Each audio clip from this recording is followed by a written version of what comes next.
Hey now, howdy. Sorry, that took me a second. I'm running 10 minutes late here. I was just answering texts and getting the audio working and everything, getting it all squared away. And I don't know, here's a baritone with a whammy bar. What's happening, people? Oh, brother. I got an iced coffee this morning, and then I decided I wanted more coffee, so I put more coffee in the iced coffee. So that's why I'm so... But I love that feeling. It's really great. I just shook the iced coffee, and then the lid wasn't on tight. Now I've got coffee all over my hands. Welcome to my brain. Hi. Hey, everybody. Who we got here? Atomic Punk, Ryan. We got Chef Jeff. He's got 3 cats. He's the crazy cat lady. I can appreciate that. Anybody want to see my cat this morning? He had a sock on his head. He looked pretty good. Here, check this out. Here he is with a sock on his head.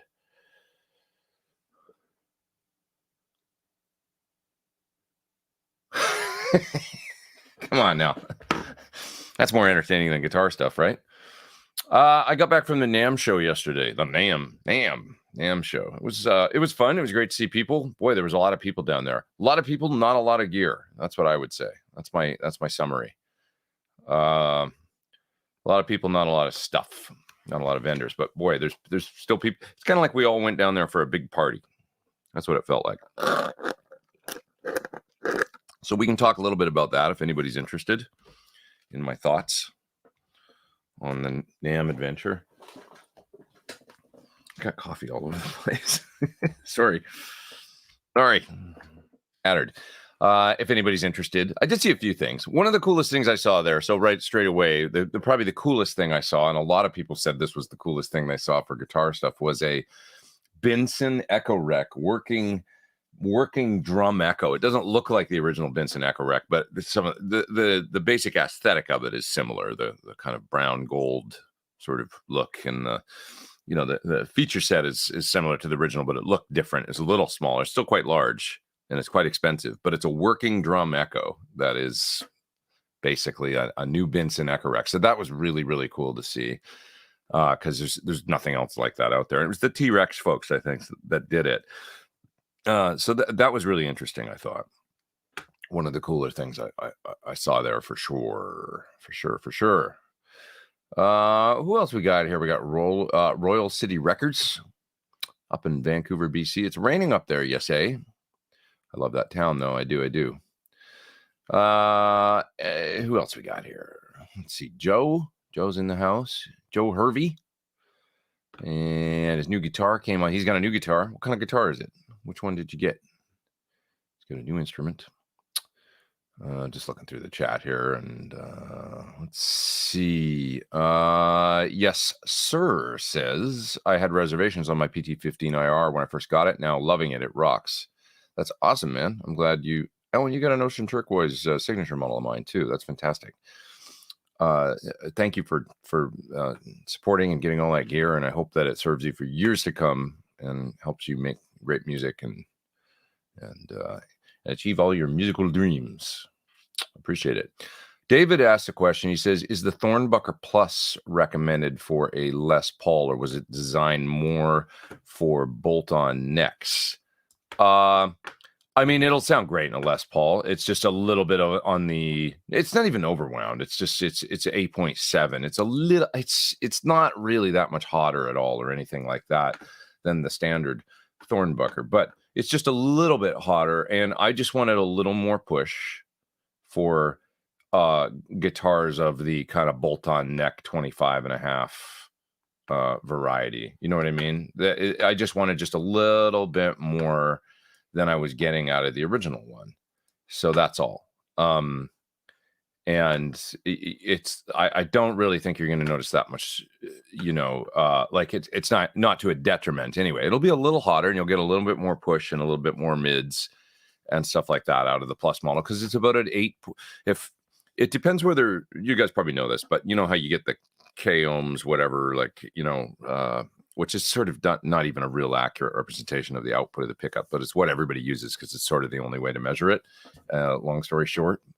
So it's 8.3K for a regular Thornbucker, 50 millimeter, which is Gibson spacing, And if you go for the 53 millimeter, it's higher than that because there's more, the pickup's actually wider. So that changes, but I mean, it translates, they sound the same, just one's wider, for the wider, the output's the same. So anyways, 8.3 for a 50 millimeter and about 8.7 for the Thornbucker Plus. So that's the difference, 8.3K to 8.7K. It's noticeable. We wound up a few different ones to listen to the difference. And I thought going to about 9 changed the sound of the pickup away from being the sort of the Thornbucker thing. Now, and when we went for the Thornbucker 2, we went up to 9K and actually went for that because it does get a little bit warmer, darker, and everything. And that's what I was going for anyway in that pickup. So Thornbucker to Thornbucker Plus, I wanted a very similar sound, just with a little more mid push, but the same open top end. The Thornbuckers to the Thornbucker 2, I actually wanted it to sound a little darker and a little bit more because specifically it was kind of, out of the Eddie Van Halen influence and going for, okay, if somebody's got a real hot plexi sound, and they can be a little bright, a little sizzly on the top end and stuff like that for gain sounds, so a warmer pickup isn't the worst thing in the world for guitars when you're going for gain sounds, so anyways, NAMM. Is Pete a veteran? Oh my God, dude, the first NAMM show I went to, I told a story the other day about the very first NAMM show I went to. It was 1990, and I flew down from Canada because I was still living there. 6 months later, I moved to LA. But when I came down to the NAMM show for the first time, I came down with a music store I was working for. So because I was with a music store, I had to wear a suit. I was 19, so I was wearing a suit. And I only ended up going to Saturday and Sunday. And the reason is because or maybe it was Thursday maybe I went Friday, Saturday, Sunday, because the Thursday was the first day. And anyway, we flew down to LA. We got into town. We went to a hockey game that night, me and the other guys from the store, my manager and stuff like that. And I got sick. I ate a hot dog at the hockey game. And I tried to get up and go to the show the next morning, and I had food poisoning. And I was so sick, and I made it. Imagine me coming all the way from Canada to a NAMM show, right? Super excited. It's like 1990. It's like, I think that was the year that the Gem came out. No, the Gem was out already, but it was the Universe, the 7-string, I think, was released that year. So there was a big Steve Vai Ibanez thing going on. I mean, it was like very exciting for a 19-year-old guitar player kid. I made it as far as the lobby of the Hilton before running into like a back, like behind the bar sort of thing, into a garbage can and throwing up profusely, just like horrible, because I had food poisoning. And I had to go back to my hotel. I couldn't actually go to the show. It was so sad, but I felt like I was going to die with a fever and the whole 9 yards. And so I was like, okay, I got to get out of here. Back to my hotel, stayed there the rest of the day, just depressed and very ill. By the next morning, I was 100% again. So it was food poisoning. I ate a bad hot dog at the hockey game, the LA Kings game. And that might have been one of the last hot dogs I ever ate.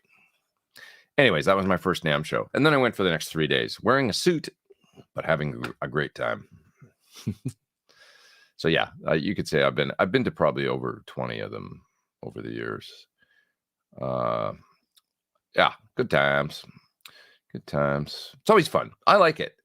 I often say to people that, Josh Smith turned me around because it can be a LA musician thing to be kind of like grumpy about it or something. Oh, the NAMM show. Oh, so many people. Oh God. Oh, and walk around there, and people like too cool for school kind of attitude. And Josh Smith said to me once, he said, "Hey, all my friends are there. It's full of guitar stuff. I like guitars. I love my friends. I go all 4 days. I love it." And I went, that's such a positive attitude. I'm going to adopt that attitude. I have a good time there. I like guitars. I like meeting people. I like seeing my friends. So anyways, has NUX sent you one of the Trident modelers? As a matter of fact, yes, I have one right here somewhere. Where is it? There it is. I made presets for it. So if you get one of these, I don't know if they're in it now, but if not, they'll be in an update because I think I missed the release of the product. But I made them 8 presets or something, I think 6 or 8, something like that.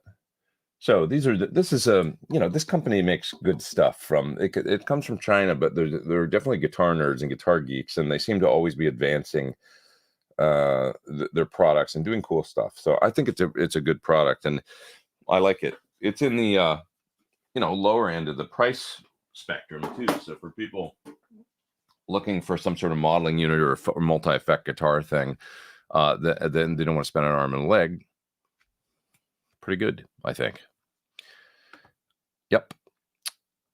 Steve says, just finished listening to last week's live stream. Well, now we're here live this week. I hope you're still here. John says he likes the Thornbucker Plus in the PT Sig. Yeah, I love it in my mahogany, PT signature, the original version of the guitar. Wouldn't change it for the world. When you record, do you ever track? Sorry, there's a super chat I missed there. I'll grab that in a sec. When you record, do you ever track a straight DI signal along with a mic cabinet? Very rarely. Only when a producer wants to do it. That's kind of a thing that seems like maybe in metal world, guys like to do that if they want to reamp, later. The advantage for those out there that don't know, why would you do that, would be that you can track a DI into your DAW, and then you'll have that DI guitar track. And then if you ever want to change the amp sound of that part, you get to the mix and you're like, I don't really like the amp sound that I tracked. Then you could reamp that DI track out through another amp and cabinet, or even into a modeler, or run it into a plugin, whatever amp sim, and get a totally different amp sound for that part. So you've got decisions, you've got options later on. You're not locked into an amp sound. So it's definitely one way to go. But I generally don't do it. I find, I like to make decisions actually, and just kind of, feel good about it. Like, let's just commit to this sound, and be done with it. Occasionally that can, bite you in the ass, I guess. So like once in a while, if there's been times when I've listened to the tone and I've been, you're at that mix stage and you're like, I wish I'd, and then it's like you're trying to get there with EQ and stuff, and you're a little locked into something. But I don't know. I just like to make decisions as I go, and it makes the classic way of recording. It's kind of like I've worked with, for example, Bob Clearmountain, and Bob Clearmountain is a guy that will record things. Like I've been fortunate enough to work with him actually when he was the recording engineer, which he's generally known as a mix engineer, but he's a fantastic recording engineer as well.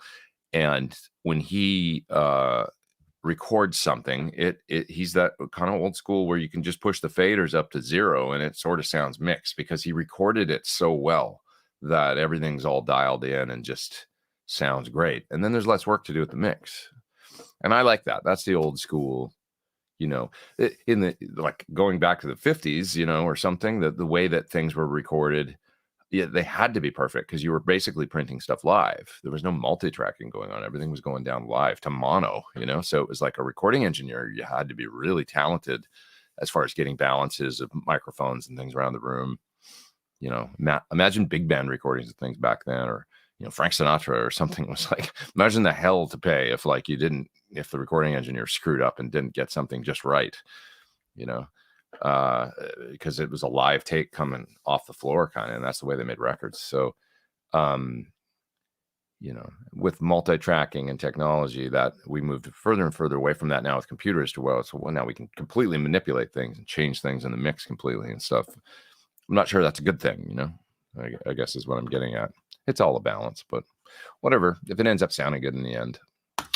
God damn it. My mouse is, why is it not working? There we go.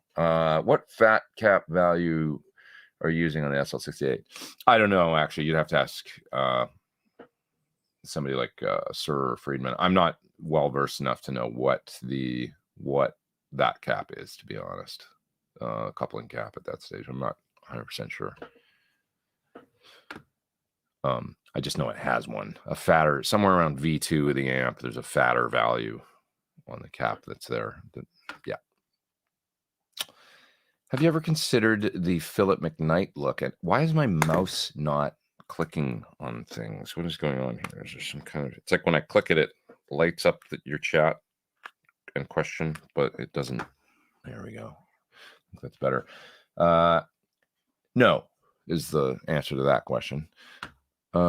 Let's see. Unsung Hero says, I love and use your diet. Not that there's anything that Phil's a fantastic guy. He's got his own hairstyle going. So, but I've got mine.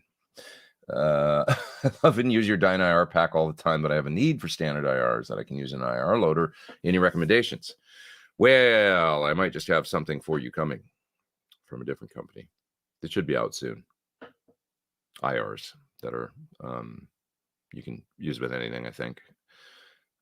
So hold on just a minute. But to be honest, I mean, I love the Celestion IRs are terrific as a go-to, you know. So like for example, like the Sir Backline Heroes Celestion 412 greenback G12M in the Sir 412. I still use those all the time, and they're what comes in like the PT15, for example. So I would recommend those as being the next. If you like my Dyne IRs, try those, you know.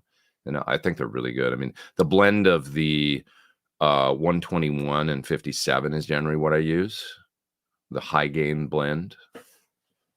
And that goes for even different cabinets. Like if you like the 212, they have a 212 PT cab too in the Celestion Backline Heroes collection. I do believe that's the 212 that is the mate to my PT100 amp. G12H 75 creambacks. That's a great sounding IR too. So I would get that and then get the 412 G12M cab too. Ed S there with a super chat. Thank you, sir. Appreciate that.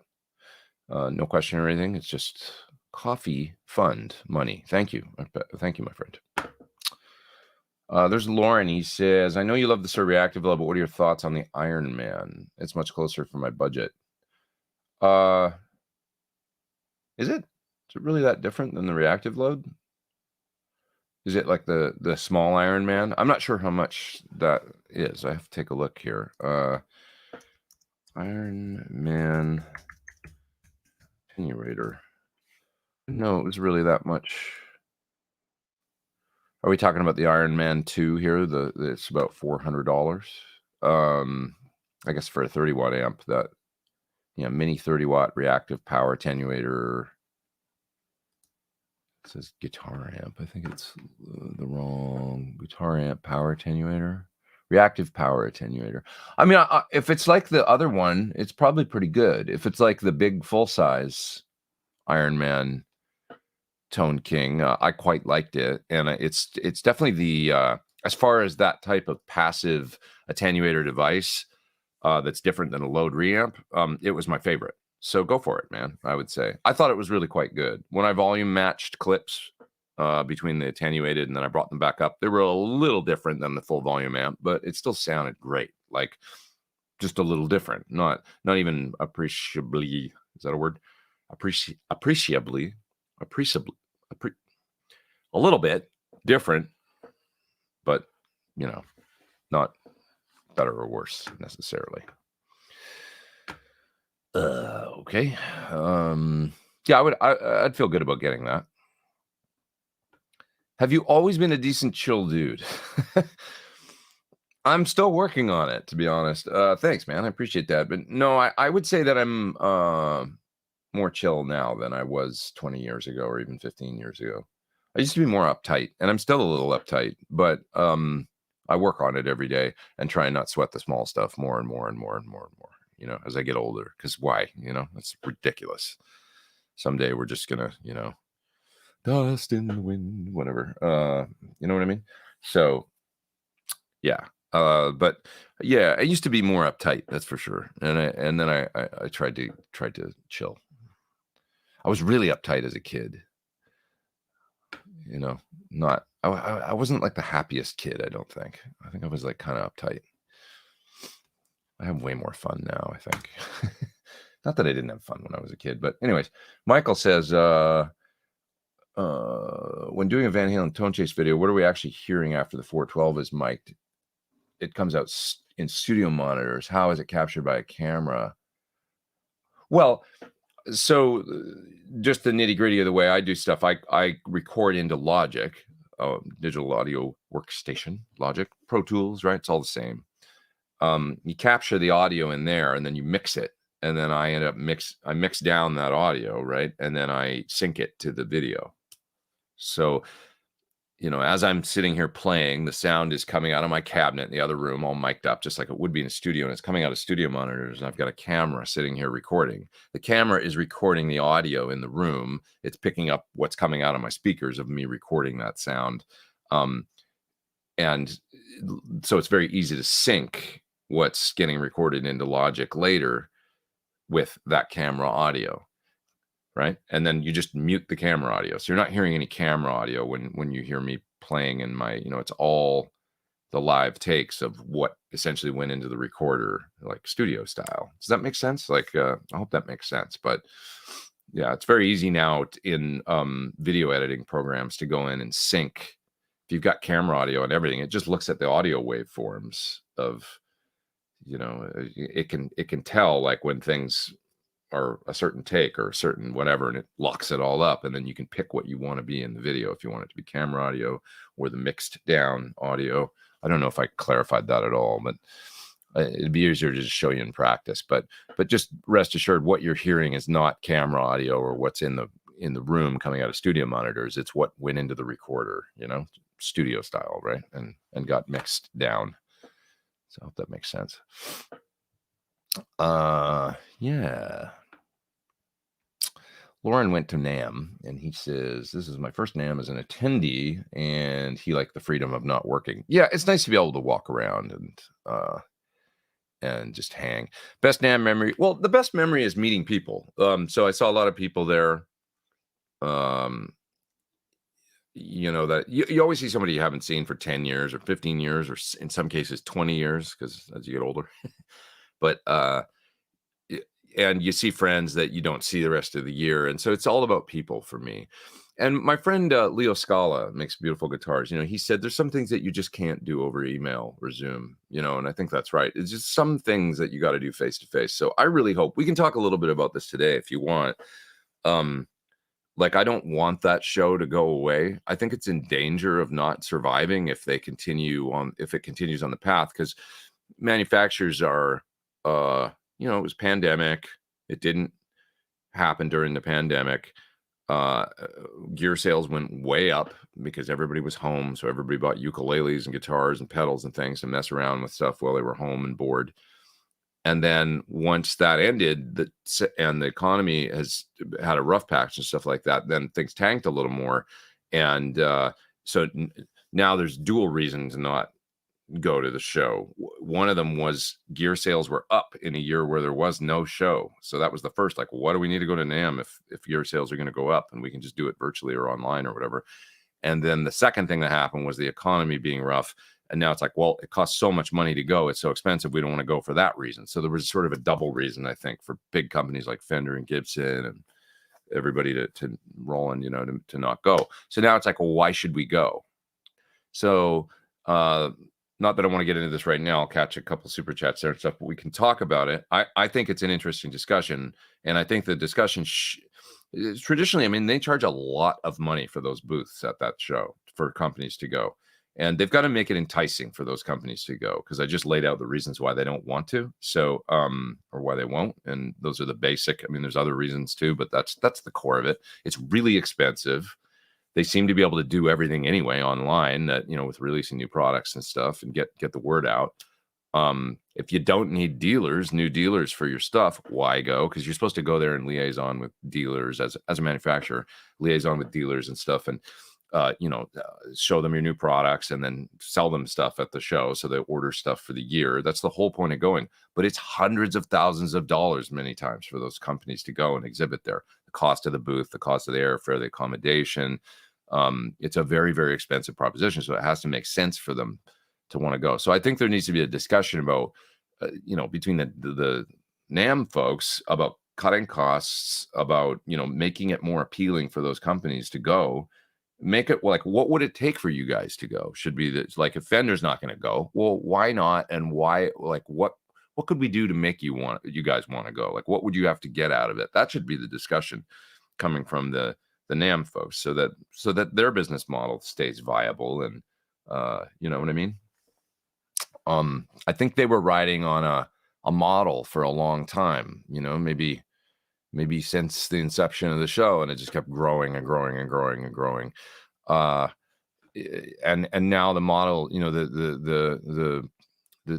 the scene has changed, you know, and the model doesn't really work exactly the same anymore. So it's like, but it is still great to go there and get face to face with people.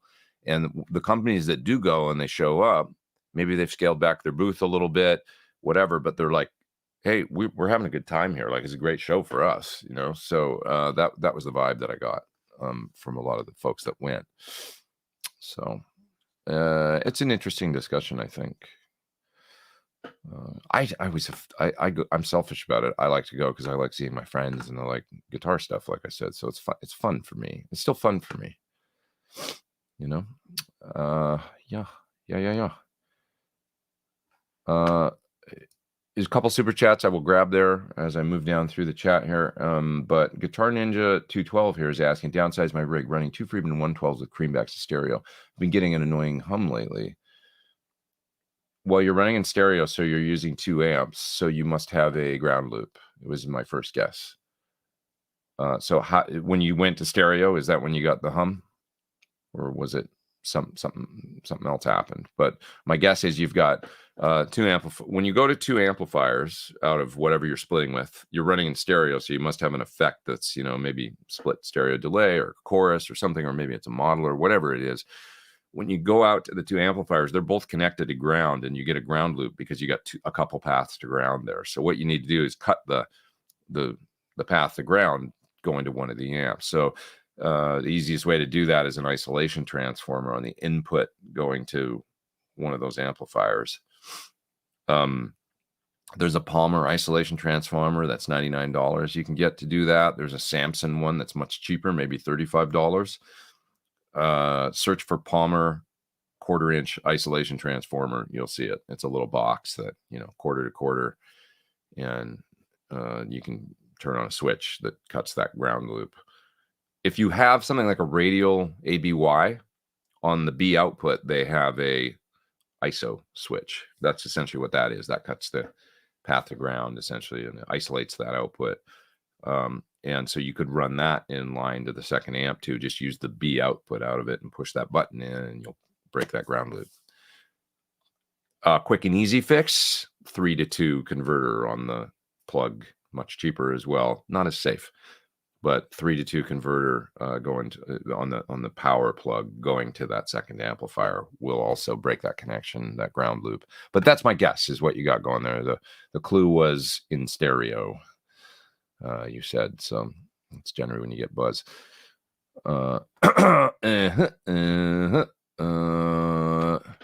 Mac Media Destruction Company says, first time I was at NAMM, Kenny Wayne Shepherd was 5 feet away from me playing. Behind me was Guthrie Govan playing, and Pete Thorn walked in front of me. I was probably walking in front of you, you know, of all those other guitar players. Guthrie, man, that guy freaks me out. I remember being at the Surf Factory and hearing him play a guitar unamplified, just unplugged, and he was just noodling, and his left hand on the neck of the guitar, you could hear, kind of like Paul Gilbert. I hear he's like that too, but the fingers are so strong that you hear the bang, bang, bang, bang, bang, bang on the neck of the hand. And that was my memory of Guthrie, was he was so fluid and you could hear his hand on the neck. I was like, that guy's got some power in both hands. He's the sweetest guy, Guthrie. Sweetest guy. Nice cat. I actually haven't seen him in years, but I'd love to see him again. He's always so nice and just a gentleman, really good cat. All right.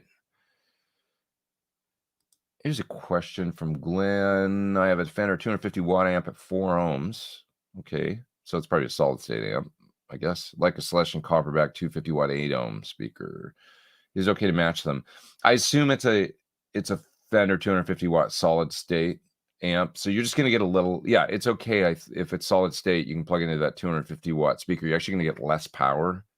I can't explain exactly why that is, but when it's a solid state amplifier, for whatever reason, when you go from 4 to 8 to 16, you don't actually need to change the impedance on the amplifier. But what happens is you do get less power for those impedance mismatches with the solid state amp. don't understand why. An amp guy, maybe there's somebody here that can explain why that is, but I'm assuming it's solid state, and if it is, you're all good. You're fine.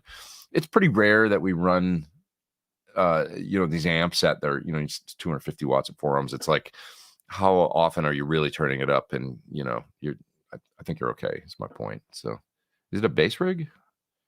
I wonder, because that's a pretty powerful amp. I wonder what amp it is. Yeah.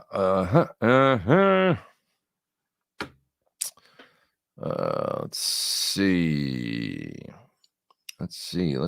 Any good ways to run multiple stereo pedals that only have a mono input? You could use there's different ways to do it. The first thing that comes to mind is a mixer of some sort. It's a problem that happens where you got a couple stereo pedals and you want to run in line, you want to run in series, but you could get something like a parallelizer or maybe a wetter box from GigRig. That or the parallelizer from Musicom Lab will allow you to plug in your various effects and then mix them with your dry signal and then send out a signal out of it. So it's like they're basically mixers, and they'll let you plug in the GigRig one is 2 and the parallelizer is 3. So you could have up to 3 mono stereo effects and run them, basically do what you're asking. So look into that. And Musicom Lab is the company that makes that. I noticed you have a top hat amp. How do you like that particular amp? Really love it. That's my AC30 basically. That top hat sitting there. It's a King Royale, so an old school one. It's from probably the late 90s, early 2000, if anything, because he changed his logo not long after. So I would say that's probably 98, 99, that thing was made. And it sounds great. Yeah. Have you ever walked into a guitar shop and spotted a guitar that you were like, I have to buy that? Maybe. Think about that. I have to buy that like instantly. I'll think about it. Nothing comes to mind where it was that instant, where it was like, oh my God, I have to have it. And I just paid for it and walked out with it. I remember being in London when I was a kid and saving up money. It was my first time there. I was like 14 or 15. I'd saved money at a job, and like I had a little bit of money, like a couple $100 or $300 or something at the time. And I wanted to buy a guitar, and I had like 20 minutes to do it. So I just picked one, which was a Washburn that kind of looked like a Explorer. And I bought it, and then I took it back to Canada with me after the trip. I was like, I'm buying a guitar in London. I'm getting one. I don't care. Probably on Denmark Street or something. I don't even remember where I got it. I don't remember the trip that well, to be honest, but because it's so long ago. But anyways, I did bring home a guitar, and that's probably my quickest impulse buy was that one, just because I had only a few minutes and then had to leave. So this looks cool. I'll take it. Silly, super silly. I didn't even really like it. I sold it. Let's see. Will the PT50 fit on top of the PT212? You mean like what we have coming when it eventually shows up? Yeah, I can talk about that. I mean, we're talking about doing it hopefully in a small box size head shell. So it'll be which PT212? The one for the 15? That's a good question, whether or not it's like, we'll see. It definitely fit on the horizontal one just perfect. And it should fit on the other one. It just might not be. When I look at the size of that, I mean, yeah, that's about the size of a small box size head shell, I would say. I don't know exactly, to be honest. It's a good point, though, that maybe we should take that into consideration. If we can keep the head to being the size of, I've got the 212 that's spaced like that behind me, and maybe if we could keep it to that size and make it fit perfectly. I think the PT15 is a little smaller than it. So you've made me think about something. I appreciate that. Thanks. And thanks for the super chat. Good point. Todd says with the super chat there, if tracking a rhythm guitar section that you plan on doubling the pan, hard, left, right, in a mix, do you only use mono delay on it? A rhythm guitar section, or is it okay to use stereo ping pong? Stereo delay on both sides might not sit well. If it's a rhythm guitar part, I don't tend to use delay on my rhythm guitar parts unless it's a specific timed delay, like something like Edge would do, you know, like a dotted eighth or something. You do want to be aware when you're when you got a stereo hard pan pair of rhythm guitars doing their thing. Sometimes it's cool to just have a solo up the middle and keep the delay mono, or have it 10 and 2, the delay, if it's a ping pong or a, you know, and let the rhythm guitars do their thing. It's a space in a mix thing that it's good to keep an awareness of, and try and, you know, but sometimes it's fine to have like a 250-500 split or whatever going wide, even when there's rhythm guitars going, depending on the part, you know. There's no hard and fast rule for this. You have to just listen and decide what works for the part. I, in my DAW, have straight up the middle. Well, I've got 2 delays on sends. One of them is a mono analog kind of sounding one, but I can quickly change. It's a plugin, so I can quickly change the sound of that to a digital delay or a filtered tape kind of thing. But it's mono quarter note kind of up the middle. That's on a send in my DAW, right? Go like this, like I physically would turn a knob, but you know what I mean. Send within Logic. And then the next one down from that is a stereo split, kind of timed to eighth note and quarter note, timed to the track. And so I've got, and that's a digital sounding delay. Once again, I could change it to analog really quickly because it's a plugin. It's a Sound Toys delay, you know, plugin. But I try and, so in other words, I try and have a quarter note up the middle, and then the stereo split, quarter and eighth.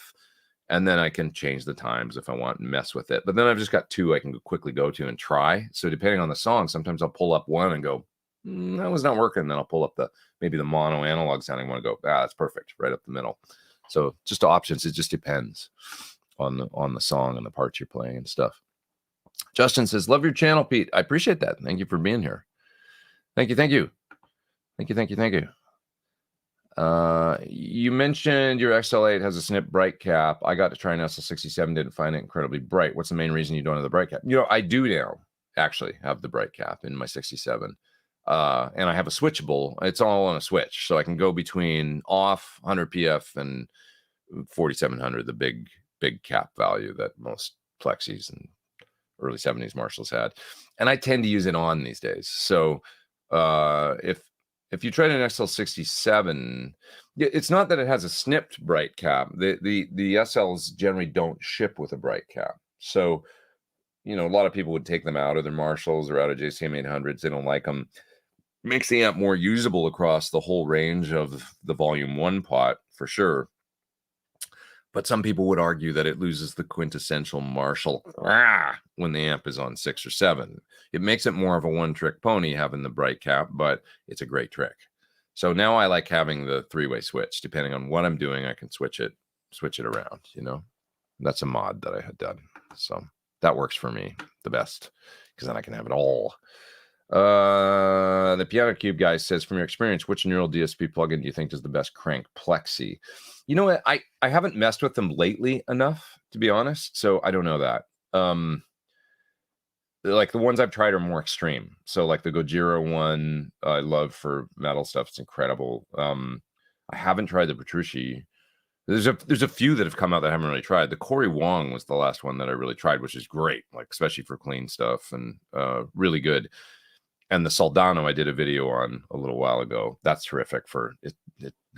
Awesome sounding Soldano plugin, really kind of nails it. But plexi, I don't know, to be honest. I'd have to go listen, see if there's anything like that.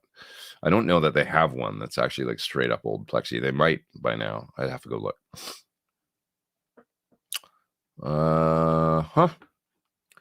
Yeah. Have you tried the Celestion G12H90? I didn't even know they had a G12H90. No, don't know that one. I don't know that one. Is it worth miking a cab that isn't being pushed loud? Can you still get a good sound? Yeah, I mean, it's nice to push it a little bit, you know, to move a little air. So if you can get it, it doesn't have to be pushed loud per se, but, you know, at least making a little bit of volume. If you got to cover it with a packing blanket or face it to the wall or put it in another room or whatever, you know, it's what I used to do. I mean, I used to take a 112 and put it in a closet that was full of clothes anyway, but I'd also surround it with stuff, you know, I had some absorption kind of, you know, studio panel kind of stuff, and I just build a little hut for it and put the cabinet in the bottom of the closet and mic it up. And I never got, this was in a place that had a shared wall. I never got a noise complaint. Everything was always fine, you know, and I used to push it pretty hard. It was a small 112, but you know, they can be loud. So, but it sounded good. I mean, I recorded a lot of the Guitar Nerd record that way with a cabinet buried in a closet like that. So, yeah. Paul says, digging the Thornbucker 2 sounds great recording. Awesome. I'm glad you dig it. I'm glad. Oh, this is interesting. I just hopped on the stream randomly. Great to have you here, Lord of the Elements. I'm a very new viewer. If you don't mind me asking, what do you specialize on your channel? All things guitar. I do a lot of videos for guitar gear, for companies, and, you know, for pedals mainly, but I've now expanded into doing amps and all things guitar related. But I also do videos on like career stuff. Like I've got a whole series on you know, like how to do a good proper audition, how to learn a lot of songs, you know, quickly. Say you've got a gig coming up and things like that. So I've got a whole bunch of material like that, and it's pretty gear centric. But we have a good time here in this community of folks that's here in the chat. A lot of folks are here every week on Sundays because I always do this Sunday show each week, and we have a really nice time. So it's a nice group of people, and I'm happy that you're here. So welcome. Let's see. Corey says, do you have any new word on the recording course you were? You know, I looked yesterday and I believe they released it. So it's up on their channel. And it's odd. I've contacted them and said, hey, like, so it's out now, right? You have to sign up for Guitario though to get to the content. So I'm trying to get word on like how can I show this to people that are interested in it? That's what I want to know, is like, because I was just doing it on my phone the other day, and basically, like, if I go look right now, let's see, like if I go to the Guitario, it's like guitar E-O, letter E, letter O. If I go to their site and then I look under their artist courses, it's a little tough to find, but let's see, coaches, songs. My course shows up, so I can see Mark Lettieri and Yvette Young, and I'm, yeah, there I am, Dave Wiener. Yeah, I see Mark, Dave, Yvette, and myself. So I guess my course is up there, you know, and I just didn't even realize it was there. So anyway, it's there, but you can't click on it to look at it. Oh, it says coming soon. Got it. That was something I couldn't see on the phone. So it's not out yet. Okay, that explains it. It's like, it's a very small print, and as you guys probably noticed, my eyes aren't so great, so I didn't see that it said coming soon. But I did go look yesterday. I was like, when's my course coming out? And look on the site on the mobile, and I'm like, there's a picture of me and it says my course. So it's not out yet. That's why. That explains it. Thanks for helping me figure that out. Anyway, coming soon. So Guitario is the company. Folks out there might have heard of Drumeo more than Guitario, but Drumeo's got over 1 million subscribers on YouTube and stuff. It's a great big drum channel and lots of instructional stuff there. And Guitario now, they're just sort of building and expanding, but they've got some folks like you know, like I say, Yvette and Dave Wiener, some great, you know, folks that they've gotten to get some content and film some courses and stuff like that. So it's a thing that you'd sign up for, and then I believe you'd have access to all their content. But I shot a lot of videos up there with them. The main course is called Anatomy of a Song. So I break down my process basically for you know, coming up with parts. That's a lot of questions that I get are like based around like, how do you do your drums? How do you do your bass? How do you write melodies? How do you know, how do you arrange, you know? So I break all that down in the course basically and show my process. But on top of that, we filmed about another 4 or 5 videos of like different things, like you know, it's a little bit of gear stuff, like getting tones out of amps quickly, and some other things like, you know, you're at a gig and there's a deluxe reverb there. Let's dial it in, see what we can get, you know, sound. Oh, here's a random Marshall. Let's see what this sounds like. And then, so they kind of threw stuff like that at me, and I made some videos of doing stuff like that. It was really fun, actually. So coming soon, evidently. I don't know what soon means, but I'll get clarity on that this week because I sent an email just yesterday on it. So, okay. Let's see. Well, that's nice of you to say, Christopher. Going on his way to be nice, appreciative of other people's feelings. I appreciate that. Thank you, man. Don't be an a-hole video is talking his walk. Yeah, that's the most important thing is get along with people in this business. In any business, really, right? Like, doesn't matter your job. Nobody likes a coworker that is a pain. So, yeah.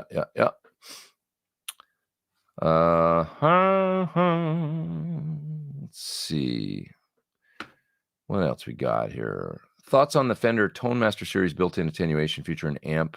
So Tone Master are the digital stuff, right? Which I've only tried a little bit, but I thought they sounded pretty good. You know, it's an interesting concept, making a modeling amp that is basically a copy of a classic that was only a one sound kind of thing.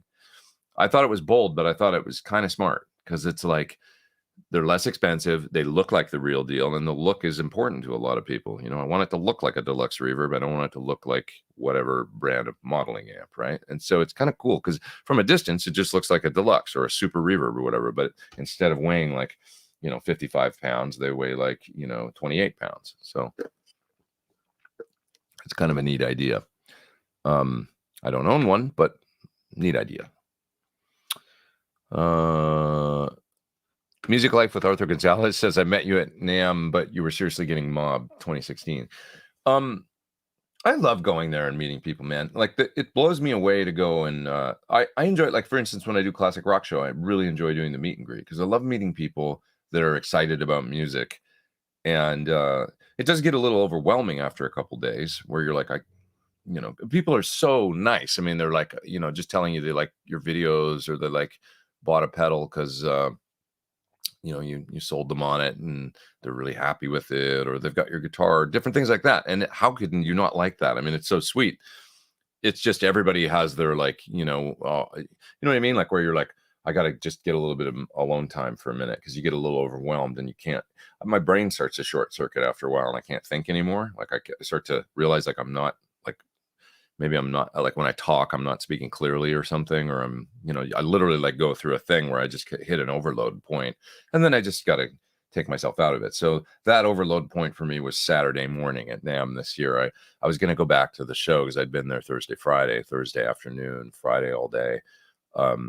And then Saturday morning, I thought, I don't think I'm going to go this morning. I think I'm going to go home. Like I want to go home and see the cat and just get a little bit of quiet time. That's the way I felt. I felt a little overloaded at the end of Friday night, in a great way, but where you're a little spent mentally. But it never, like, I appreciate people coming up and saying nice things. It's a wonderful thing, like meeting people that are so into music and guitar, and everybody's so nice. I mean, like, I don't know what it is, man. It's like, maybe it's just like post-pandemic or something, but I'm really positive about, generally speaking, about the whole experience these days, meeting people, and that I really enjoy the meet and greet thing. Both at gigs and then also just randomly on the street or at shows and stuff. So I feel like sometimes people are a little shy, like they look at you and you can tell, you realize after a while, like you'll see people out of the corner of your eye and they're like looking at you and they want to come say hi because they recognize you. And then they do, and they almost like wondering, like, I'm so sorry, I don't want to bother you. But I'm like, no, it's cool, man. Like, what's going on? And they're like, well, I just, I watch your channel and stuff. And I'm like, that's amazing. Please don't stop. And then they laugh or whatever. And then you end up rapping with them for a few minutes and they're at ease. And it's a really nice, how can it not, the fact that anybody cares about what I do or because we're all, look at everybody in the chat here. We're all just like guitar nerds geeking out on guitar, just like I was when I was 13 years old, Also, I remember meeting a few people at things like NAMM when I was younger that weren't necessarily very nice to me. They were a little cold and standoffish. It might be even people that I know now that when I was, I'm not naming names here, but there's people that I met, that now that are like rock star level guitar players, you know what I mean? That I met there that were maybe not so nice to me when I was a kid or were a little dismissive or whatever. And now I know them like on a friendly level or whatever. And it's like, it's just kind of funny to me because there's that element of like, you were a little bit of a jerk when I met you when I was, 21 or whatever. It's just kind of funny to me, but everybody's got their own capacity for dealing with others. Like, you know what I mean? Like some people are better at it and other people, everybody's got a different human experience and level of, it's kind of fascinating, actually. It's like everybody's going through stuff. People could be having a bad day. You know what I mean? It's just like, so I always try and take that into account too. Like, you know, it's, anyway, I'm rambling because I've had so much coffee this morning, but I'm having a good time. I noticed a small MIDI controller on your desk during a demo last week. Yeah, I've got a little Akai sitting here. This little guy. I got a synth plugin recently that I actually got sold on off that because I buy things off of gear videos too. I got it sucked in by an Instagram ad for this thing called the Gimlet or something, and it's like a synth plugin, and it said the sound of the city at night, and it was very moody and stuff. And so when you listen to that Karsten's amp demo I did a little while ago, there's a keyboard sound at the beginning, and that's that plugin. It's a great sort of analog synthy, dark, distorted sounding synth plugin. And I don't even play keys, but I can pick out little melodies and things and then move the notes on the grid, you know. So I bought it, and it was $89 or whatever. I bought the plugin off the website and installed it. So that's what this keyboard's sitting out here for. But it's also nice to program now that I've got it sitting here. Sometimes when I'm playing into my drum program, which is what is it?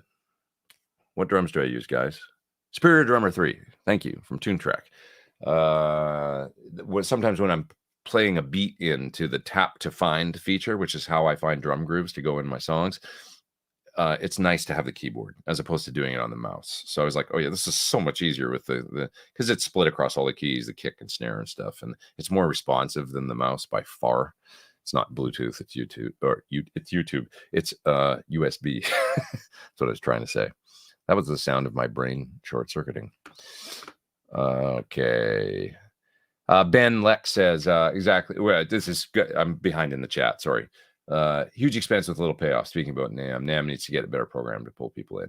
Yeah, they need to have a discussion with vendors about what would help them go. Some smaller vendors I know that went. One other thing that they said was they wish that they could sell stuff off the floor in order to offset the expense of going. So these were for some folks from overseas. And it's like when they got to ship a bunch of gear over, pedals, guitars, be it whatever it is, they're not allowed to sell them. They have to ship them all the way back. Imagine what that costs. It's a lot of money. It can be thousands of dollars. And for a small vendor, they would rather maybe on the last day of the show be able to sell things off the floor in order to make up some of the costs. They don't have to ship it back. They made some of the money back for going to the show. I think that'd be a great idea. If you know, imagine the last day was NAMM Marketplace or something, and some of the smaller maybe only in a certain area of the floor or something, but they can go and sell their stuff to either the public or to dealers at maybe for a dealer price or something, and get rid of some of it so that it helps them with their costs. So little things like that to make it more appealing. I think NAMM should do these things, you know, in order to. You know, I'm a supporter. I like the show. I have a great time. I want to see it continue. But I think they have to be proactive and listen to some of the, you know, one other thing I heard was that it's very expensive for Wi-Fi there for the vendors. So there's a fee for, and I don't want to pick on NAMM or anything like that because, you know, but I mean, there is a fee for every device in a booth. If you're a company that goes, you know, every single device that you use. So all your reps that are there and stuff that have an iPhone and they want to be on Wi-Fi, or if there's a laptop, for every device they charge a fee. It's crazy. I don't think that's a good, you know, it's like you guys should have badass Wi-Fi that's fast enough with enough bandwidth for everybody or have a vendor Wi-Fi that's got a password or whatever, but make it part of the cost of the booth. Don't charge them for individual. That just seems asinine to me. Like, oh, we're going to pay all this money for a booth, for floor space essentially to go. And now you're going to charge us for, you know, like this is stuff you guys don't know, but I mean, this is things they tell me. So I think these need to be real hard discussions and the, you know, I don't know from Adam how they do this stuff, but it should be between Fender and Roland and Gibson and all these companies. They should be able to say, well, look, this is what it would take for us to come back, you know, and then hammer out a deal, you know. Anyways, companies get YouTubers to showcase new equipment at a fraction of the price of going to NAMM and pay for major artists to be there. Yeah, I mean that's 100% true. You know, they get all the bandwidth, and it's just the reason traditionally for NAMM was for vendors to be able to liaison with dealers or distributors to show them their new stuff, and then to do deals with those people, not with the public, but you know, those two entities of, you know, the vendors, the people that make gear, selling to the distributors and the music stores the stuff, make the deals, and then everybody goes home and they know what they're getting for the year and whatever, and what the company's making for the year. That was the original, you know, it's not a, but of course then it became more of a, the public element gets involved, and then it be social media and everything, and now it's like it's also the way that you're releasing gear and the public's finding out about it, and it's becoming a great big deal. It used to be a little bit just more industry. So you know, you're not going to change the social media aspect. You're not going to change. I would probably say open it up to the public more, you know, and like I say, direct sale more, ways, just new thoughts about it. It's got to evolve. You know, it's 2023, so it's not 1988 anymore. So, yeah. Rover says, can you talk about copyright and licensing, how you go about it? You know, most of the companies that I've released through, like be it DistroKid or CD Baby, or how I've put out my music before, they all have the option of doing it for you when you sign up. So you'll pay a one-time fee or maybe a yearly fee with these companies. But then when you sign up and you release a song through them, they'll do things like a signing. Well, they can do copyright for you and things like that. So just long story short, that's how I do it, because it's just easy rather than me doing it myself. You know, I've got no problem paying the fee to you know, TuneCore or these different companies. You know, they all have a similar where they'll register for you, and they even have sometimes sync licensing, kind of like CD Baby will try and get your tracks placed, you know, with now, CD Baby, I don't even know. It's been a minute since I've released anything. So it's like, I don't even know what's going on with them personally, but there's a lot of companies that do this, and they'll, you know, work to get your songs placed in, you know, here and there, you know, different things. You might make a little bit of scratch off of some sync license kind of stuff. So there's different ways to do it. That's the way that I've generally done it, is just through those companies. You can do it yourself, though. You can copyright things yourself and stuff. It's just more of a pain in the butt. More work. Yeah, Lauren here says he's got it. It's about connecting manufacturers with retailers and distributors. There are much fewer retailers out there, and the market is turning to YouTube, going directly to consumers. So NAMM needs to shift to YouTubers, but also just to the public, I think, right? Like if companies are going to start selling direct, you know, Fender releases something new that they're selling direct, it would behoove them to have the, you know, here it is on the floor of NAMM and a million people taking pictures of it and uploading, you know, not just even YouTubers, but like everybody, right? Like sending things, you know, everybody taking pictures on their Instagram or whatever of some new thing. And then you go to the Fender site and there it is for sale that day. So they need to get more. That's why maybe it still makes sense for Fender to go to NAMM, because you can release a product and it's on the official Fender page and YouTubers put it out, but it's not maybe quite. I'm pro NAMM here, you know, thinking like, oh, it's pretty cool that it's on the floor there and people are trying it and taking videos of it and sending out whatever. And then, you know, you can then go to the site and see. It's organic that way, right? And kind of exciting. So there's still a reason for it. I think they just have to shift to that, you know. And NAMM has to make it enticing for them to go, and that's all I'm saying. So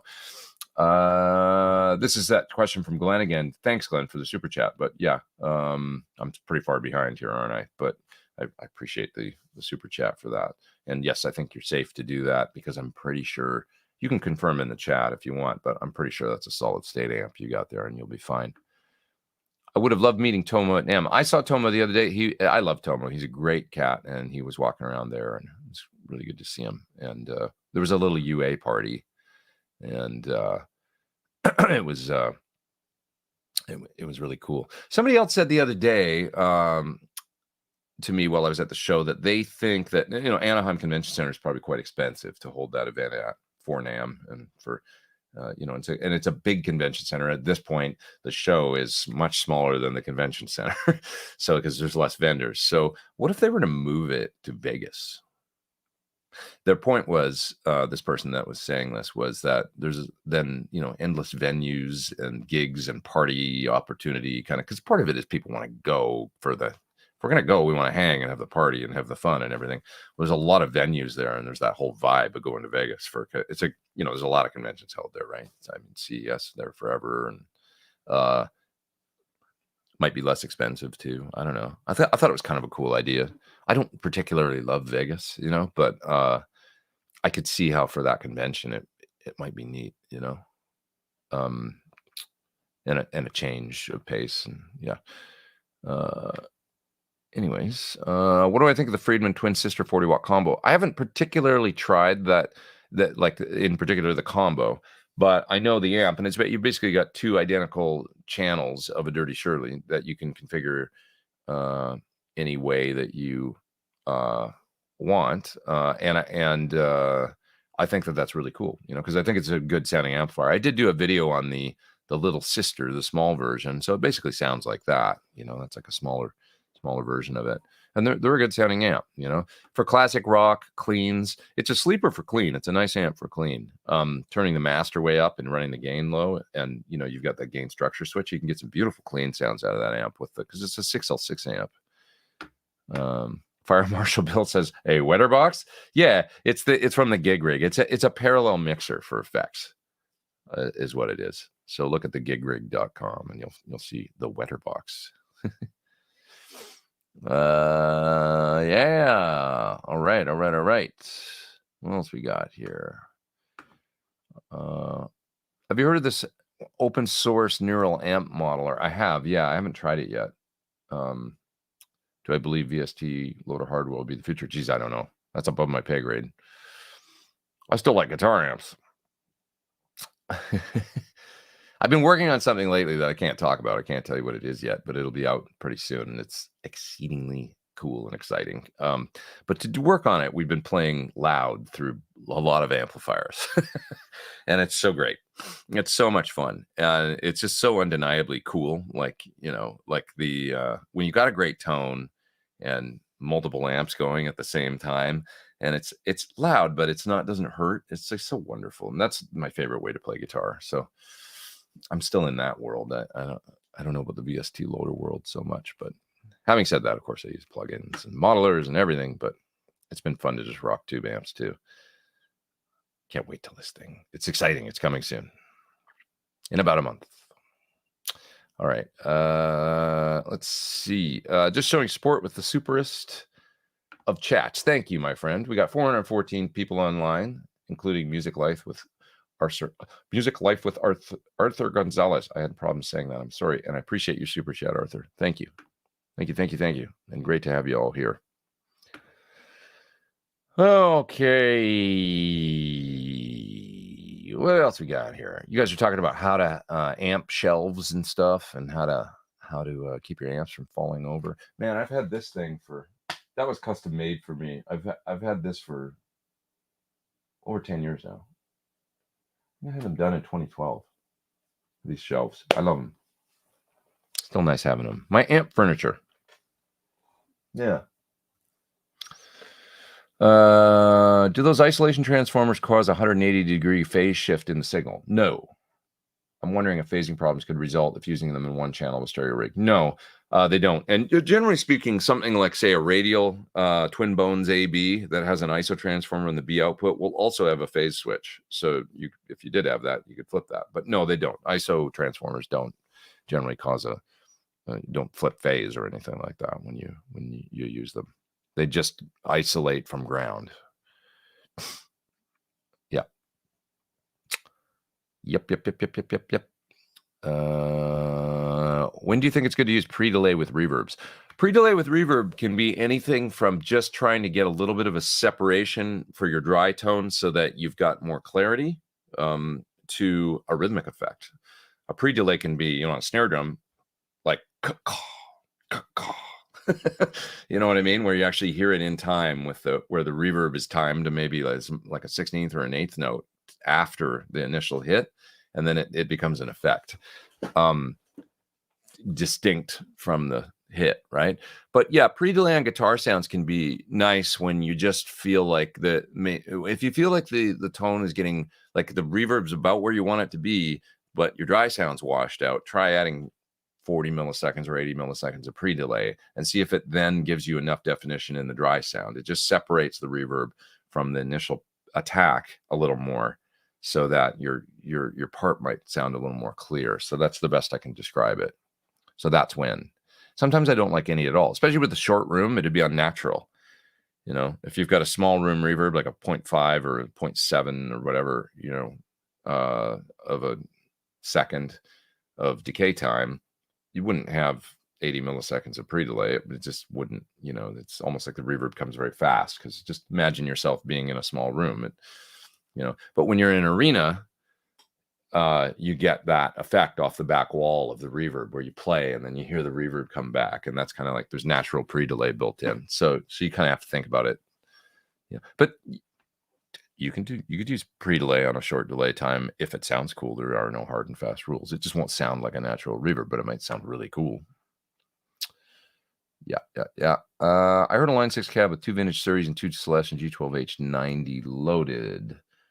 Do you know anything about G12H90? No, sir. I'm sorry, I don't. I don't know anything about those 90 speakers.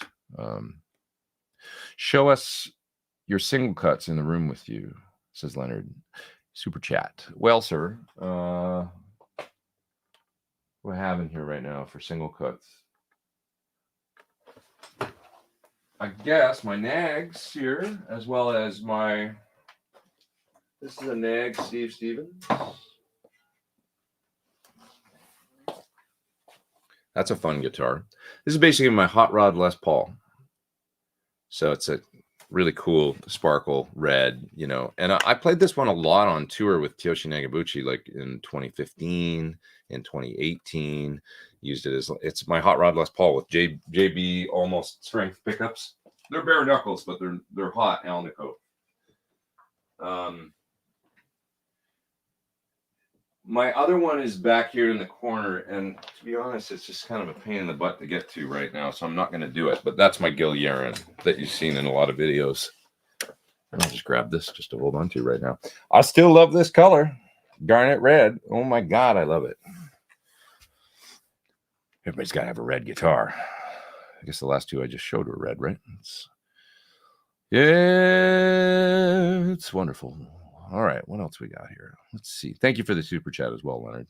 But you can see the guitar there in the back, at least. It's quite visible. It's my Yaren. Just there's a whole bunch of guitars in the way, and I'm going to trip over something, and that would be embarrassing on the internet. I have to clean up this room today. My goal after I'm done here with you guys, after I sign off, is to do a little house cleaning, a little spring cleaning around this place, and get ready for the week coming up. This week, I'm going to try and work on the Tone X box and work on captures using it and see if I can suss it out to get, you know, the kind of captures that I would like. So that's, I'm gonna work on that a little bit this week. Put a bit of time into that, as well as start on some other videos for things that I got to get to. When you play acoustic, do you notice a difference if the nut width or string spacing is wider than electric guitar? You know, I kind of like the wide string spacing because, generally speaking, for finger picking, especially, it gives you more real estate there, and it makes it easier. So I kind of like a wider spaced. You know, I really like Taylors because they have that kind of they're sort of wide fingerboards, and to me, I think I'm going by feel, not by any spec or anything, but they tend to be a neck that's a little bit thinner.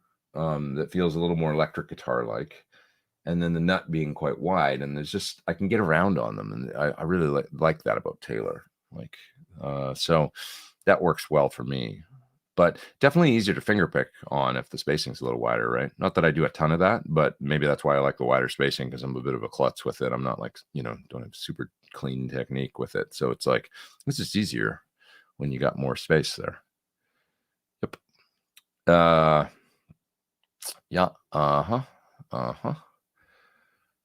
Let's see. Maybe do a Facebook and YouTube short about your course with links. Yes, Lauren, I'll totally do that. Now that I found out that it's because I looked at the actual website, it's just not out yet, but it's coming soon. So I haven't seen it yet. That's the thing. I thought maybe they put it out and I hadn't even had a chance to kind of check it out, you know. So wait a second, it's out there already.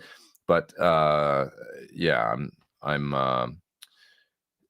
you're asking there a P loss. Can you post the link? It's on the Guitario site, and I'm under the artist. What do they call it here? Guitario coaches. So I'm on the site there under coaches, so you can check it out. But it's just you can't see any of the course yet. So I'll let you know though. I'll hear back this week, and then maybe I'll have a firm date next week. I can tell you guys when it's going to come out.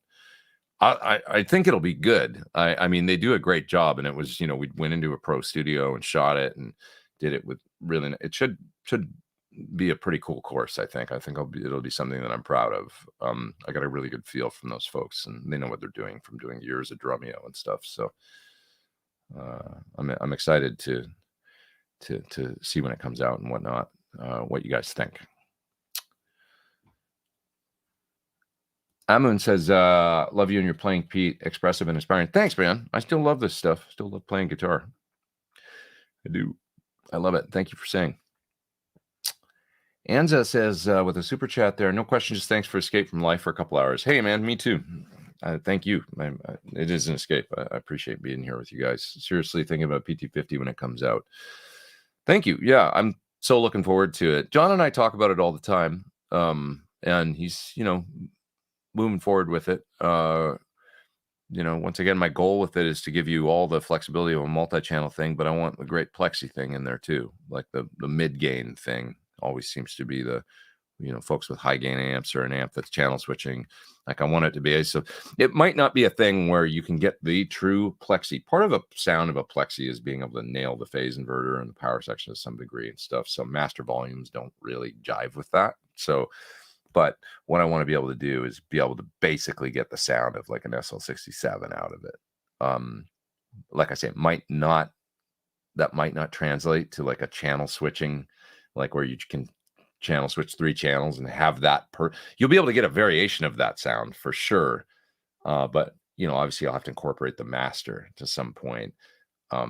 This will be on like a channel 2 kind of thing, incorporate that master a little bit. So it won't be exactly the true plexi thing if you do that. But what I want to be able to do is like if you're recording and you want that real SL67 or, when I'm talking about 50 watt plexi thing or whatever, master be damned and all that. I want a way that, you can get that tone. That one channel will do that thing full blown, so that you don't have to, feel like you're missing out by using a channel switching amp or something. So that's my goal anyway, be able to switch a loop out, have the master maybe out of the circuit, and just be able to dial it like you would a SL68 or SL67. And there's that sound. Yeah. So we'll see. I think that'll make it somewhat unique, out there in a world of whatever. If you had to try and get a Van Halen tone with a stock store-bought amp, which one would you pick? Well, SL68 you can get from stores, so it's maybe boutique and a little less common. For an amp that's maybe a little more common, I mean, to be honest, I still think the Channel 2 blue channel of a lot of the 5150 amps does a really, really good job of it. And it's got a lot of modern features too. Friedman's BE channel is always a good way to go for that, to get there and make a friendly, kind of Van Halen tone. But there's also that said, and I think even Dave and Sir would tell you there's no free lunch. It's exactly what I was just talking about. A big part of the plexi thing is driving that phase inverter, not getting the sound just out of like cascaded gain stages in the front end. It's the topology of a plexi and the way that it's laid out and stuff, and being able to crank it. And it's got a certain thing that you just, that's how you get there, and there is no substitute almost. So yeah. Super chat from Cole. Hi. Showed my wife, who is a big fan of Pink, your video with Tim Pearson, Justin Derrico. She was super impressed with you all. Made me wonder, are you and Tim ever going to do more videos? I just saw Tim 2 days ago, and I was like, let's do something. And he's like, yes, let's. So yeah, we'll do something soon. I'd love to do a live stream like this with him, actually. Just do another one, kind of like we did. We did one last summer at Gear Fest. So I'd love to do another one, you know. Maybe I go to his place again or something and do one over there. Or do a special interview with somebody, you know, something like we used to do. Because I really miss him, and I love that guy, and I miss the camaraderie. So it'll happen. Thank you for the super chat. I appreciate that. What's Britt up to lately? You're talking about Brittany Bowman. She's rocking the drums. I think she's currently, maybe today, learning about 26 songs for a gig she has coming up. And she's got a bunch of one-offs coming up with different artists and stuff. So she's getting busy. She's working on sessions for somebody right now too, and you know, that's paying her per song kind of thing, knocking out a bunch of tunes. Yep. Let's see. Ola is coming out with a bunch of songs based on riffs he's done on his Sunday vids. The OG music you do in your videos is phenomenal. Thank you. Appreciate that. Would you consider doing something like Ola's doing? Well, that was basically my last record, and I do want to do that again, and I have been thinking more and more the last couple of days about ideas for the next one. So I went back and listened to a couple tunes that are in 2 of my videos, and I was like, they were, and coincidentally, you know, Ola, and so they were of the heavier variety, a couple of the songs. I was like, these are good, man. I gotta put these out, but maybe with vocalist. Maybe these are riffs that I can turn into vocal tunes. So I was thinking of kind of doing almost like Yvette Young does, like where on a Covet record there's a couple songs with vocals.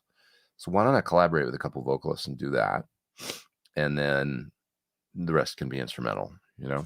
So that's sort of what I'm thinking right now. And maybe gear it heavy, the next one. Yeah, maybe.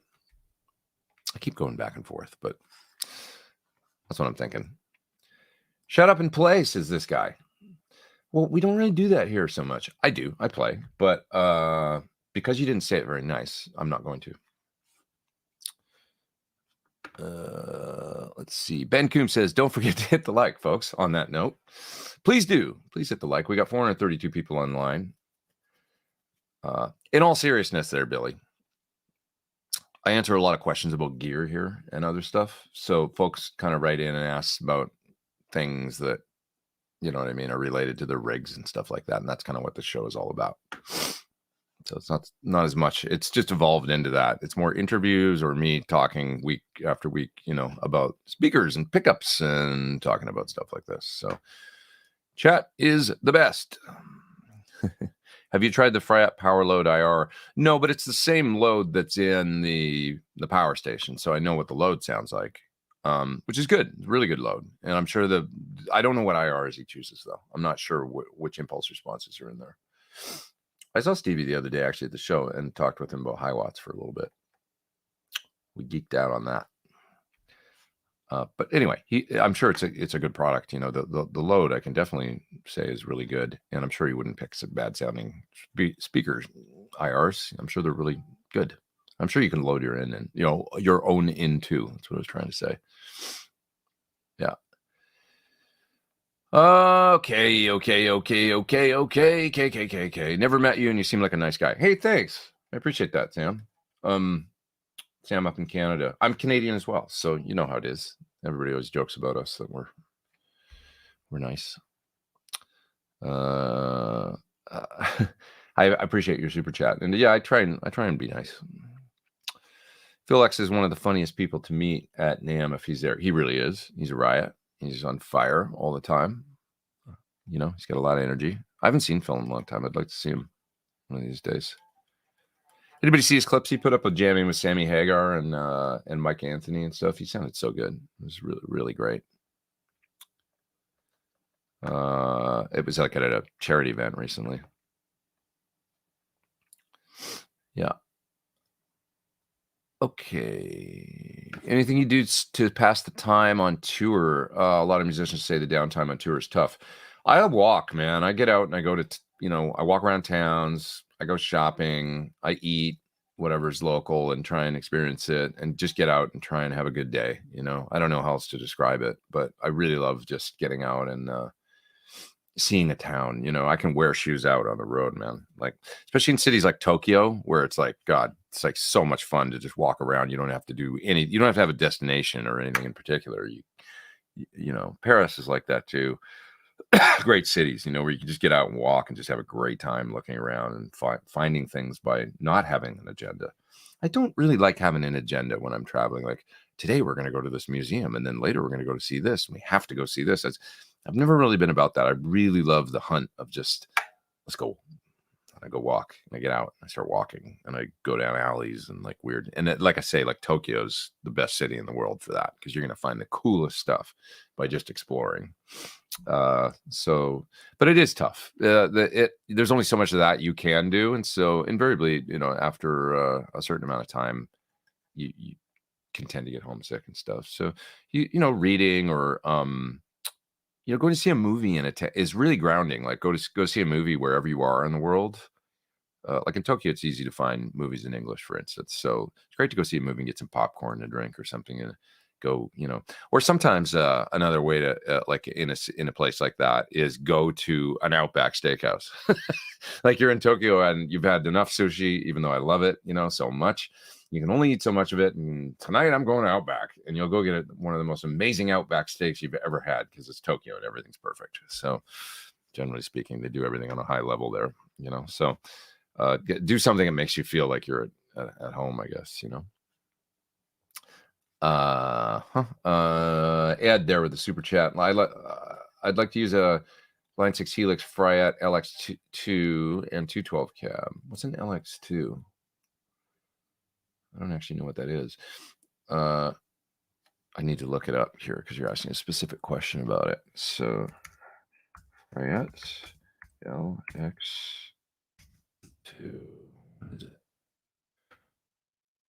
It's a power amp. It's the Fryette stereo power amp. Okay, that's cool. That's easy enough. Let me take a look at the picture of it. So, oh, neat. It's one rack space. Not familiar with this one. Allow. Let's see. Oh, it's an interesting looking. So it's tube. What are the specs? Dual 50 watt, 6L6s, Class AB. Probably sounds really good.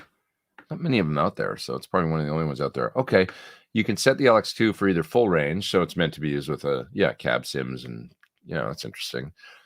Well, if I was you, dude, what I would do is use a traditional guitar cabinet. I understand your rig now. Traditional guitar speaker, maybe either a stereo 212 or a couple 112s. Like on my last tour, I did a couple of 112s, Sir 112s, and I could space them apart a little to get a bit of stereo. And that was my onstage sound. But then because you're using a Helix, you can then send the you said you want to use a 212. All right, so fine. Pick a stereo 212 of some sort that has, you're going to want to use something that has stereo inputs, right? And then you're going to want to set it for traditional. And probably something like, I mean, I know this is kind of boring, but a vintage 30 is a great all-rounder. If you want to try something else, a G12H 75 creamback is what I use in my 212, my horizontal 212. They're a great all-round selection as well. So I would either go V30 or maybe G12H 75 creamback speakers in the 212. Set the power amp for traditional, and then pick IRs in the Helix that sound great going to front of house. Don't mic the cabinet, you know, just send impulse responses to the PA. Or you know, I assume you're playing live, right? So if you're gonna go play a gig, you know, send us a pair of stereo XLRs out to the house, and then just use the cabinet and the power amp for your onstage sound, getting a little feedback and getting the vibe, and it should sound awesome. You know, by the way, that's basically the Deftones guy's rig. He uses cabinets on stage. I think he uses Fryette cabinets actually, and he uses a Fryette power amp and a Helix. So you would have a very similar rig to him. You know, and you can get a killer onstage sound then that feels good and like a traditional guitar amp pretty much, but have the IRs go into front of house. So that's how I would do it. Hopefully that makes sense, Ed. I much prefer you know, just using guitar cabinets on stage and sending IRs to the PA when using a modeler than I do using FR style cabinets, which is always to me a little bit of a, you've essentially got a monitor then that's like a PA style speaker, and you're trying to make it sound and feel like a guitar cabinet. I'm like, let's just use a guitar cabinet. And it's just easier. Yeah. David says he likes to practice while he's watching the show. I appreciate that, man. Thanks for being here. Thank you. Thank you. I am pretty far back in the chat, almost a half an hour. So I should move up a little bit. I'm going to do that. Sorry, guys. I'm going to miss a whole bunch of your questions here. So ask again if you asked something over the last 20 minutes or so. And I'm going to move down and hit the super chats here. I'll get down to the bottom and please ask again if you, and I'll try and go faster. Have you ever tried a Marshall 1959 SL handwired? Yes. I feel like it has more gain than an older super lead. Do you think the same? Also, the EQ seems to do a bit more. I don't really think so. My super lead, for example, I got a 50 watt sitting up there, 72. It's pretty gainy, you know. I don't think the 59, to be honest, has any more gain, you know, appreciably, you know, than the old ones. It's the same circuit layout and everything. So there might be some different, you know, they got the big bright cap in them that can make it feel gainier. If you've got an older Marshall that doesn't have the 4700 bright cap in it, that's a big factor. Like in the punch and everything in the front end, when you're running it on anything less than 8, it can feel gainier and more, you know. So that's a factor to take that into account. And I wouldn't say the EQ does more. It's the same, similar, you know. Depending on the presence, it might be how the presence is wired. That was different in different eras of Marshall, so that could be a thing. The way that, but I'm not sure exactly what they did in the hand wired versus whatever else you've played. So, but that's my honest assessment. What gear blew you away at NAMM? Well, to be honest, just honestly, there wasn't that much gear there. There wasn't, like, you know, the show was a little like not so much gear. So I would say that there was this Benson Echo rec that I saw. I brought it up at the beginning of the show, but you know, there's way more people here now and stuff. So I'll just tell you again, there was a real working example of a new Benson Echo rec that was basically a drum style. So like early Pink Floyd and the Benson, you know, it used to record on a drum. It's a very specific, cool, you know, vibey as hell delay sound. And T-Rex has made one. It's very expensive, but it's so cool. It actually, I heard the way it sounds really cool, and looks amazing. It's more compact, not much, but a little more compact than the original as well. And so that was probably the coolest thing that I saw there guitar-wise, was that. I thought it was really neat. I'd love to try it. I'm going to get some of the, I'm not a, as you guys know, an in-ear guy per se, but I'm going to get some of these new UA in-ears. I've also probably in the past told you I'm not a big fan of 1 million drivers in in-ears, and these in-ears have 22 drivers. So for not being an in-ear guy and not liking a lot of drivers, I'm a walking contradiction, but they sounded amazing. I tried the demo of them. There's a nice fellow there that I've done some other stuff with other companies with before, and he kind of sold me on it. So I listened, and I was very, very impressed with how balanced they sounded. They weren't just tons of bass or anything. Through the mids, they sounded really, really rich and defined. So I thought, all right, it's probably time that I, you know, try a new set of these. That said, you know, I've been using my ASIs and stuff, which I love, with the mics built in and everything. That's what I've been using for a number of years now. But just talking to this fellow at Ultimate and listening to these, even for reference or for mixing on the road or for different things, not necessarily for even playing live, they just sounded like really, really, really good, like top to bottom. They go from something like 5 hertz to 40K. It's pretty wild. So that was another thing I saw there that was interesting, you know. For when I go on the road and I'm mixing or doing, like, for example, my, you know, demos and things, I many times I'll record a bunch of demos in the studio, and then I'll need to go on the road, and I'll bring a bunch of unfinished, 3 or 4 unfinished projects, and I'll have to mix in hotel rooms or on plane or wherever I am, and put things out. And for that, I use in-ears. So it's, you know, you want to know what you're doing and have a good reference. So yeah. So Yeah. All right. Moving down through the chat here to grab these others. Somebody left a big old super chat there, and I'm going to grab that. I appreciate that. I'm going to get to that. Just grabbing a couple of things here on the way. Bought a Shure SL67 is my first high-end amp based on, in part, your awesome videos. When you play through the Shure 212 cab in your videos, what speakers are in it? Well, my different Sures have different speakers. The horizontal 212 for the PT100 has two G12H 75 creambacks. We needed a speaker that was high enough power handling to handle a 100-watt amp. So two of them, 150 watts. We've done that. Seems to be working great. So I'm very happy with that. In the 212 for the PT15, which the speakers are spaced like this, like at an angle, it looks like a little mini 412. That's a greenback in the top and a V30 in the bottom. We tried a bunch of different speakers. The creamback sounded great in there too, but I'm really a greenback guy for dirty tones at heart. So I wanted the greenback in that one if I can get away with it. And we thought, let's put the V30 in the bottom. Then you'll have the, you can do for a little more metal tones or whatever, V30. You can mic either one. So I like the blend in that cabinet. And then in my 412, I have a 412 as well, which is what I've been using on tour, classic rock show and stuff. It's got greenbacks in the top and V30s in the bottom. That I'll really give credit to Friedman. He was one of the first to do the greenbacks top, V30s bottom as a standard sort of speaker mix. So I stole it from him, really, because I like it. So there you go. There you go. Speaking on your amp furniture collection, it seems you've outgrown the amp Pete from your rig rundown. Well, you can daisy chain them. No, you can add two. So I haven't really outgrown it. I mean, I do have too many amps in here, but you know what? I'd rather pull a couple out and be just stick to the 8, because that's part of. I'm doing a little spring cleaning around here later today. I want to get some guitars out of here and get some things out of here and actually make this. I got to organize my room. It gets a little crazy, overwhelming. So too many amps stacked up, too many. It's too many options and too many things. I need to streamline it a little bit, do a little spring cleaning, clean things up. Less is more. That's where I'm at right now. I don't really need an amp switcher that does, 16 amps or something. 8's plenty, I feel like. And like I say, with amp Pete's, it's a great product, and you can daisy chain them. You can just add another one to the rig. You could do, I could add a 4+4 and have 4 more if I wanted to tie them all together. Yeah. Yeah. All right. Moving down.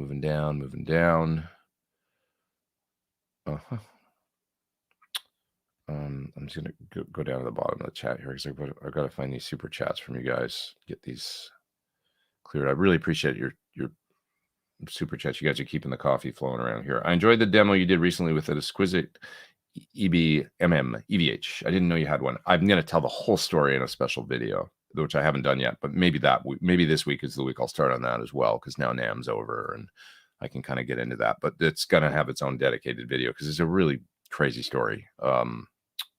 And I love that guitar. It's an amazing guitar. I've always wanted one, so it's amazing to have one here I can play and use. So really do enjoy it. Let's see if I use my Palmer speaker simulator between my amp and cab and DI out. Is it in effect an active load box? It's not the Palmer is, I believe, a resistive load. I think, if it's the one I'm thinking of that you're talking. Are you talking about has it got a load built in? It's not a reactive load. I don't think it's more a resistive load. But I'm just not. You'd have to tell me exactly which one you have. I have to look it up. Yeah. Jeff says your signature Sures are all you need in a versatile guitar. Thanks, man. Yeah, I love my signature models, and I agree. I mean, if I didn't have anything else, I could do the rest of my career with the Sures, and be very, very, very happy. I played my silver with EMGs this past week on something, and I love that guitar too. So it's not my signature model, but that one's really fun, And I loved the lead tone with EMGs too. It was it was a different thing. I used it on was it the Galaxy video? I wouldn't even talk about the videos that I put out this week, but I did one for the Galaxy, which is the new delay from that's sort of Space Echo based from UA, and also one on the Cloudburst from this guy from Strymon. Video is not doing very well on YouTube for this pedal, but on Instagram it's doing great, the short version. So anyways, it's a wonderful ambient reverb. Please watch the YouTube video if you haven't seen it. Give it a little love, because it's a little slow as far as the views go, but it's a great sounding pedal. So really had fun. Appreciate your time and answering all of our questions. No playing needed. Thanks, Ben Tom. I appreciate you, man. Appreciate you. Thank you. And this guy, thank you for your. I have no idea what NOK is as far as, but I think that's a giant super chat. So I really appreciate you. Thank you, man. You guys' support is, I don't take it for granted. I really, really appreciate your being here every week. It's 450 folks online. It's like, here we are. We're getting into 6 years of doing this, I think, and it's just really the pleasure is all mine. So I look forward to it every week. Thank you, Preben. I want to send my 69 Plexi to Friedman and my 72 high watt to Fryette. That sounds like a good, yeah. You know, even Dave sent his high watt to Fryette, and that amp sounds unbelievable. The high watt that he did. So really, really nice. And 69 Plexi to Dave. Absolutely. Dave's the Marshall man. So you're going to end up with 2 incredible amps. Isn't it amazing we have these guys these days? It used to be, you know, I can remember when I used to go to Black Market Music or different stores in LA, and there'd be a whole bunch of old Marshalls there, and you plug in, it was like, that doesn't sound very good. That doesn't sound very good. This one, like any of those amps, you know, now you could have bought and sent to one of these guys, and they could have made it like brilliant, you know, just probably like, you know, caps, or, you know, needs tubes, needs caps, needs just routine maintenance, you know. And they can all sound great. If some sound exceptional for some reason, but they can all sound really great if the, you know, proper maintenance and any problems are addressed and stuff. So it's pretty cool. Yeah. What else we got here? Let's see. I had a burger day in Tokyo after having been there for about 3 weeks, only eating Japanese food. Yeah, I found a couple of burger joints, had 3 burgers the same day. That's kind of what you do. You're like, oh my God, this is great. I can't eat any more sushi. I got to do some burgers. There's a barbecue place called the Smokehouse. If you ever go to Tokyo, that's really, really good, man. And it's it's kind of on the road from Shibuya on the way to Harajuku, and it's a walking street, like kind of a walking shopping street. That's really nice hang anyway. It's kind of mellow. And the Smokehouse, yeah, Smokehouse Barbecue in Tokyo. Great place to go get your barbecue or a burger on if you're tired of, you know, eating sushi or ramen or whatever. Maybe you just need a change. Like I say, I love it. It's Japanese food is my favorite food in the world, but you can't do it every day, day in, day out. So I did find a few places in Tokyo where I could go and you know, and get a little variety as far as that stuff goes, and it's always nice. Yeah. Zachary says, I've recently been listening to a few Japanese bands. They really do guitar music better than us. You know, the thing about Japan is the guitar culture is wonderful there. And with rock music and guitar music and stuff, especially like how it's kind of fallen off here, there's a lot of variety there. There's different kinds of music too, but they kind of never stopped. So I feel like with music there, where maybe trends came and went and other people jumped on a bandwagon, people are so passionate about it. They didn't fall off a band. It wasn't a band. It was like their jam, right? So it's like it kept developing and developing and developing. So some really brilliant stuff in Japan because they just keep working on it and taking it almost to another level. Like maybe the initial influence was obviously, you know, whatever shred guitar would be like, you know, European guitar players, American guitar players, but then they'll take it and go with it and they'll go really far. And I think they do that with a lot of things, you know, fashion products.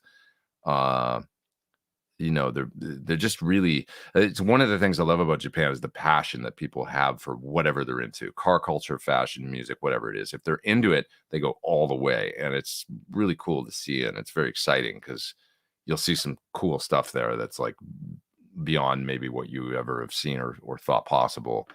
And if you're into it, it's just fun, you know. It's cool. Love it, obviously, you know.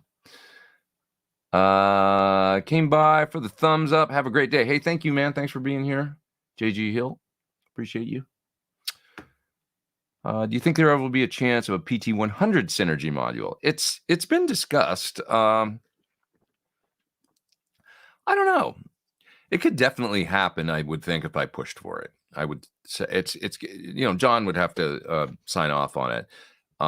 But initially they didn't want to do a plug-in. And then we kind of talked about it, and it's like that happened. So it's like it kind of just brings more folks into the fold, I guess. And I don't think it would really detract from, synergy's a niche, but it's got its devotees and folks that are into it, and they're probably not going to change away from it. So I don't feel like we would be losing sales actually to do a synergy model. Would just get us into their ecosystem, So it's something you've actually, Jason, that you've made me think about again, because I haven't thought about it for a long time, but we have discussed it in the past.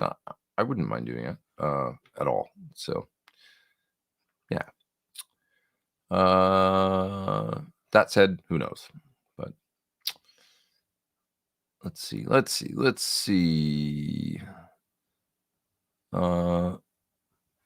else we got here? I ran into a real estate problem on saddles for low E and G string. Can't move them back enough to be correct intonation. That's a tough one. Is that on a Strat style bridge? You kind of have to. There's not really a way to deal with it. If it's a Strat bridge and the springs are getting really crushed because you can't move the saddles further, you can cut the spring or remove it altogether if you got to back the saddle all the way off. So that's one thing on a Strat bridge. They've got the springs, and you might have backed it, and the spring's totally compressed, and you can't go any further. We'll just cut that spring with a wire cutter in half, and then you'll be able to move the saddle a little more. That might get you enough real estate to move the saddle.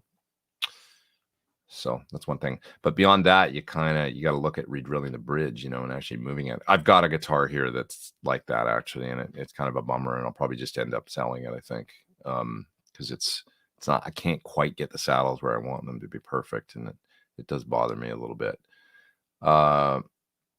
Yeah. Okay. Have you played around with EVH cabs and speakers? Yeah. I mean, I bought a just the cabinets in particular. I have an EVH 412 with the speakers are basically the Heritage Greenback.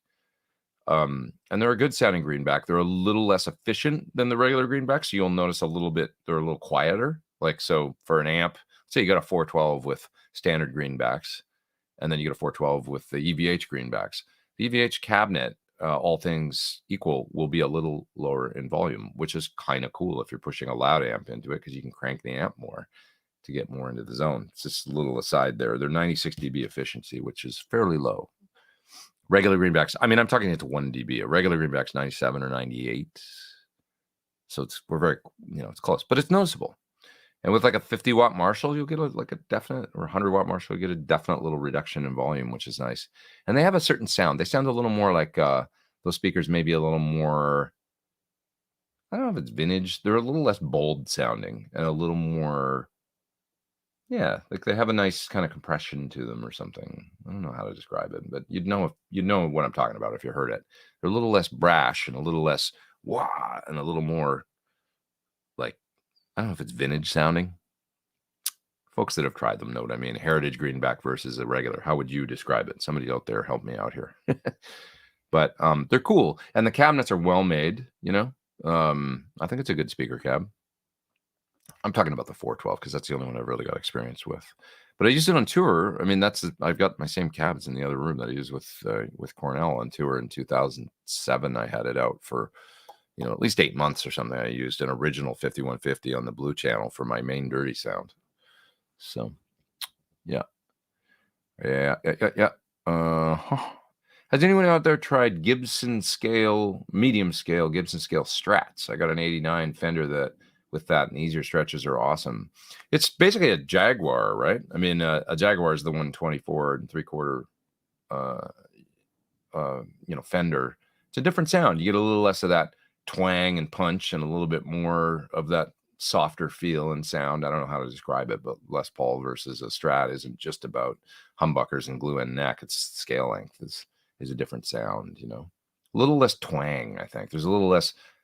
you know, that the longer scale you go, you get more of that piano-like articulation. It's a little less than and less of a softer kind of thing. How else do you describe it? Once again, somebody else help me out there. But you know, if you try a Jaguar versus a Strat, that's the difference. I remember Larry Carlton. Remember his Valley Arts? For those of you that are my age, he had a Valley Arts signature model for a while. It was cream colored, kind of like see-through Mary. It was almost like Mary Kay color, I think. That guitar was 24 3/4. And it had a tune-o-matic on it. Now that I think about it, it was a bolt-on neck, but it had a tune-o-matic and a stop tail piece. But it was like Strat shape, kind of scaled down, like maybe a 7/8 size body, and it was 24 3/4. It was neat, kind of like a total hybrid Gibson Fender thing. Yeah. Do you use treble leads, and so what combination of resistor and capacitor? I do, and I don't know. It's the standard SIR, which I'm sure is available online. If you search for what value does SIR use, you know, I think you will find it. Have you seen the Rick Beato and even better, the Sunset Sound Roundtable interviews with Lukather? Also, have you ever met him? I know Steve. Yeah, Steve's a sweetheart, and he's always really, really nice to me. He'll come up and give you a great big bear hug, and he's just really kind. He is really cool. He's a great guy. I have seen a little of the Beato interview. I haven't seen the Sunset Sound Roundtable one. But like I say, I know the dude. So I should watch though. You inspire me to keep playing, says Jay Cameron. Thank you, man. I appreciate that, and I will continue to be here and hang. And I seriously screwed up my first super chat message. Man, you didn't. You did. I really appreciate you. Thank you for your super chats. Anyway, building a Synergy and CAE 3+ SE rack at the moment. What's your experience with the 3+? Enjoy all the coffee. Thank you, my friend. Appreciate it. You've given me enough in super chats today to buy like 5 pounds at least of premium something. So I appreciate you. The 3+ is on the overdrive channels. It's very, very full sounding. On the clean channel, it's that classic. I mean, it's basically the clean channel that you would find in my PT100 in many ways, I think. Pretty close. Yeah, and then the crunchy stuff in the lead channel, full sounding. John likes a real full gain sound. So just know that going in, you know, that's the sound. And that's kind of, you know, it's not going to do like super tight metal, I don't think, is the thing. You know, you're going to get more of a fatter kind of big distortion sound out of it. That, of course, is easily tweakable. So, you know, if somebody looked at the, you know, topology of it and stuff, and you wanted to change that and go a little bit more in the direction of, say, what we do in my PT100, that would be easy to do in something like a 3+. But it's a moddable, tweakable kind of thing, you know. So, but they're impeccably made, and yeah, and probably a fairly easy platform to make changes like that on, I would think, you know. Yeah. Thank you, man. Thanks again. I really appreciate it. What's your usual delay time for an always on or lead? If I had to have an always on and like 250, 500, or maybe a little shorter, maybe like 220, 440, you know, something like that, like a split stereo thing, 8th note, quarter note. So many times I'll set like a tap, so that the one side's an 1/8 and the other side's a quarter, and then I'll tap it, and it'll usually end up being somewhere between, say, 200 to 250 on one side, and then say 400 to 500 or whatever on the other side for the quarter note. That's my standard kind of thing. And that's nice for an always on kind of thing too. You can get away if the delay time's that short and it's mixed low enough, you could kind of leave it on all the time, and it does like a nice little ambient wash, you know, if the mix is at 10% or something. It just gives you a little bit of spacious stuff. Another cool always on kind of thing, you can do this in modelers, is to do a stereo split. So like if you've got a mono amp kind of sound in your, and you don't want to put a chorus on it or something to go obviously stereo, try doing like a 25 or 35 on one side, and then like a 35 or 45 on the other side. One repeat, that's it, and mixed low, like 10%. And what'll happen is you'll definitely, if you use in-ears, this can be a great trick. Bring it in a little bit, and you'll hear your guitar just go wider, you know, and it just gets bigger. and because it's almost like you're adding a short room, like early reflection thing to your sound, but it's not a reverb. It's a split stereo delay, and that's a really cool thing. So for an always on thing, you can give that a try if you so desire. And then sometimes I just like a straight up mono delay, 400, 360, 400, 440 or something, right up the middle. Mono can be cool too. Yeah. Henrik there with a super chat. I ran into real estate problems on saddles. Oh, I answered that one already. I hope my tip helps though with if it's a Strat, you can cut those springs or remove them all together to back the saddles all the way back. Yeah. Okay. Ben Tom listed the Sir spec there. 680 PF and 150K. There you go. You find out things on this show. It works so good to me. It's just perfect. I mean, I don't even think about it. So yeah, I like it. Let's see here. They worked on it for 8 years. You guys are talking about the Benson reproduction that we saw at NAMM. Well, we got 465 people online. Great to have all you guys here. I'm going to keep going for a while because there's so many folks here. This has been my busiest show for a while, so it's great to have you. Let's just keep talking for a bit. I don't have anything else on the plate today except for cleaning up around here. So happy to hang for a bit until I get ridiculously hungry, and then I'll go for lunch. Did you ever discuss a signature baritone? I would actually love to do that, like to make the Barithorn. Thank you, Jason. That's good. The Barithorn. Maybe no hyphen in the middle, just Barithorn. We should do it. I'd love to make a baritone. I love baritones, man. Like more than I don't know, because I've never owned a 7th string, but to me a baritone is cooler. Like the longer scale and I don't need the top strings.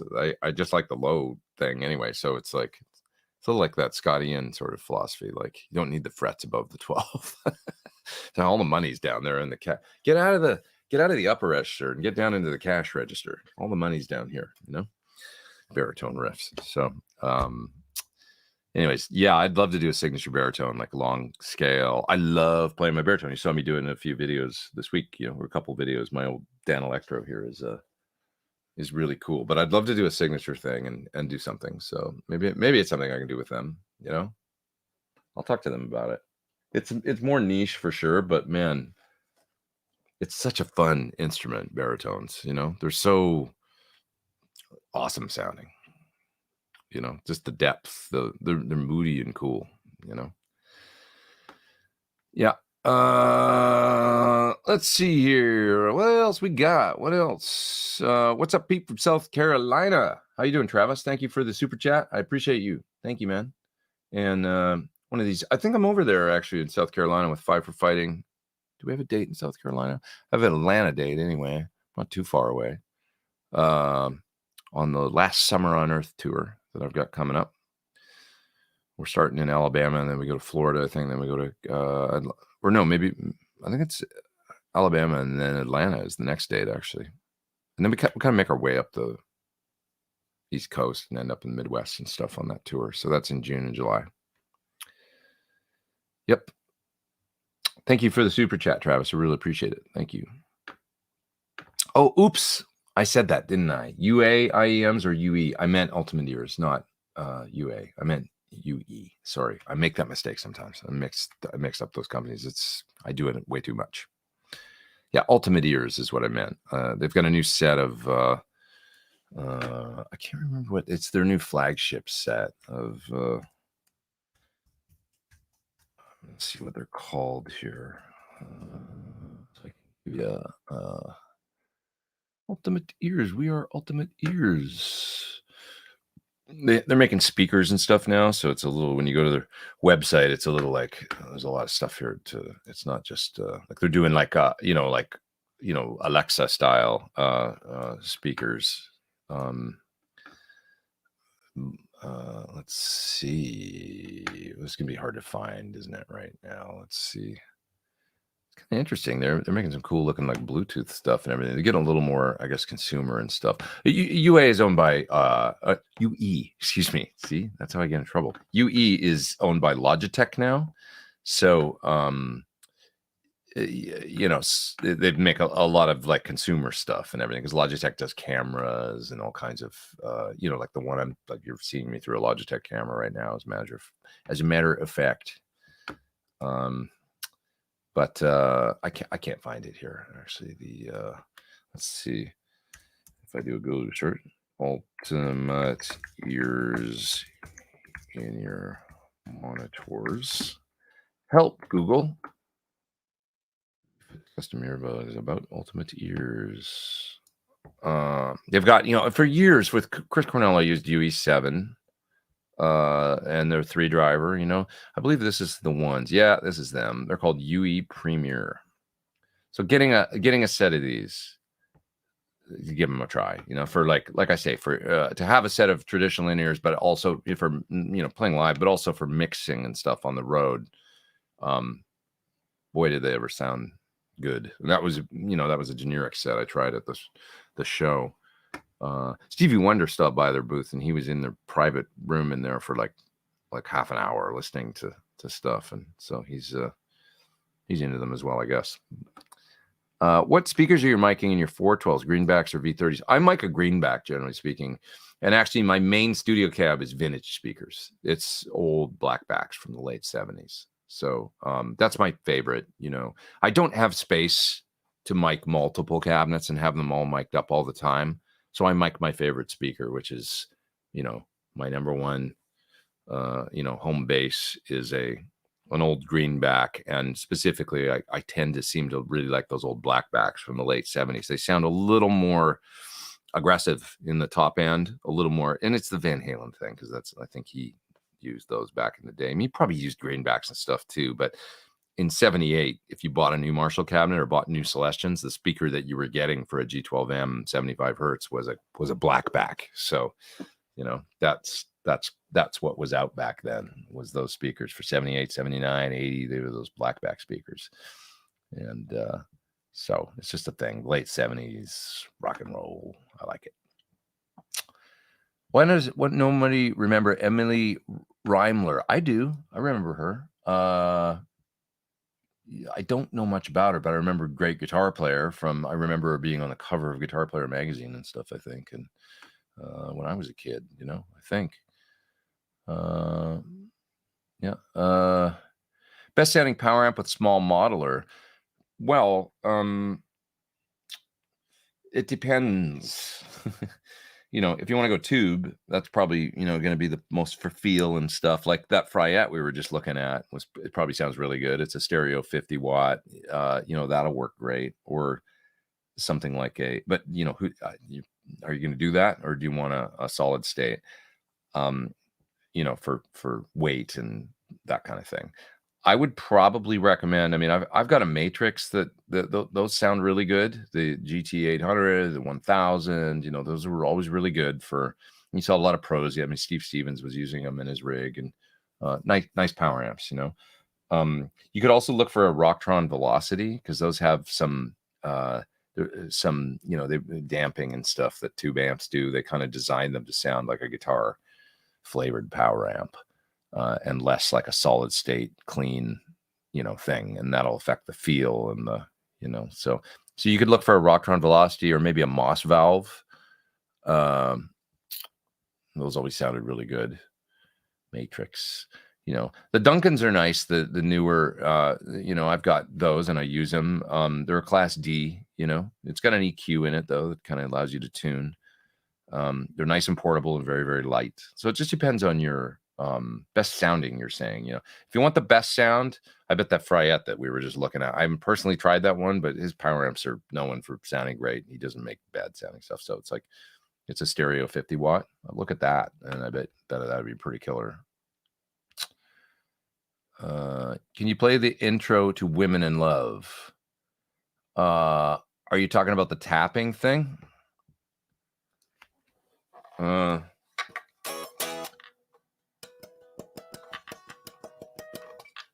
Yeah. Goes like that. You can't hear it because I'm not plugged in. I'm sorry, I don't have it. I didn't get my amp sound together, and I good. But you go. You can't even see because it's like.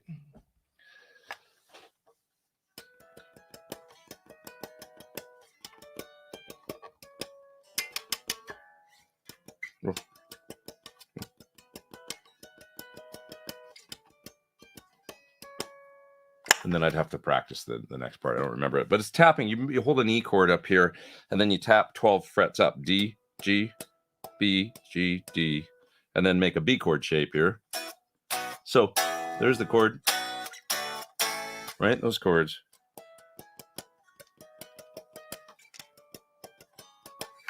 That was the worst part of this whole video because you can't hear that, can you? But anyway, that's how you do it. The cloudburst sounded gorgeous in Pete's demo. Thanks. Yeah, it's a really, really nice. I tried to show this thing using both small room sounds as well as bigger, more expansive. And what happens when you turn the decay knob and it goes how, because it sounds really cool. But it'll do cool small room sounds as well as like kind of roomy, a la, I don't know, like Brian May used to use on solos and things. You heard it on the baritone guitar too, like the really, really low decay, really, really low pre-delay, lots of mod, and it sounds like a chorused room that's like a small room. Really great sound. It's a nice pedal. It doesn't just do the shimmer thing, So, yeah. All right, you have the coolest channel. Thanks, man. Hey, I appreciate that. I'm still here. Damn it. I still got it. I swear. Don't go. A black or red HHPT SIG with natural back would be wish list. We made one that when we did the turquoise color, there was actually one made with a natural back, and I think it got sold to a dealer somewhere. And it looked pretty cool. It was like kind of like a light brown back on it, if you can imagine that. And I was like, it's not what I want exactly. I want the black back. So we went with the black back, and that's my favorite. But it did look cool. It was neat. And yeah, black with that back. I mean, you've probably seen Les Pauls like that. There's lots of custom shop Les Pauls that have a black top and then the natural back and natural finish neck, and it looks really cool. So you could order a SIR like that. You could actually you could actually go in the configurator and kind of mock one up and see what it looks like, they've got that really, for those that haven't seen it on the SIR website, there's a really cool guitar configurator that allows you to go and see different finishes and colors and pickups. And, you can change the color, pick guards from parchment to mint green and all that stuff, and so you can really dial in a guitar and see what it would look like if you want to order something, or even if you just to get ideas for your own builds or something. It's pretty neat, yeah. Let's see. I7 says, I heard a story last night about you and Chris. I was floored and touched by you. Oh man, thanks. Appreciate that. I'd love to know the story. Thanks, man. My old buddy. I miss him every day. I've noticed that younger players are drifting towards Fishman pickups. Do you think there's any particular reason? They're quiet. They're versatile. There's lots of pluses with them. The Fluence kind of designs, with the ability to, on a toggle switch, you can go from sort of high gain to more vintage gain pickups. They're neat. The Fluence design. So there's kind of forward thinking and stuff, and maybe they're just aggressive with getting out there and getting involved with the kinds of players that appeal to younger guitar players, like on an endorsement level or whatever, and they might be making inroads. I haven't really paid attention, but that's my guess. I've got them in one guitar here, and they are really cool. Drake transformers used to be coveted. Has that changed? No, I wouldn't say so. I mean, Drake and Dagnall were the original, that you'll find in Marshalls and stuff, and they were both cool. And both really good. In most manufacturers now, there isn't a Drake transformer you can go buy. I don't know if they're active as a company anymore. I don't have any idea, but a lot of people in the States use Mercury or Haybor, and they'll make a recreation of a Drake or of a Dagnall. And like, for example, the transformer that's in the PT100 is very similar to an old Dagnall 1.5 inch stack plexi transformer from the late 60s. That's what we listened to, a whole bunch of different transformers, and that was the one we liked the most. So it's made by Haybor. So US made transformer. Yeah. moving down through the chat here. Let's see. Country Japanese just doesn't sound right. No, it is. There's a whole Japanese, out in the skids kind of scene. The small towns in Japan. Country Japanese is a whole, home style Japanese is a there's a great restaurant in Studio City, if you want a little secret, if you ever come to the LA area, called Daichan. And Daichan is Japanese soul food.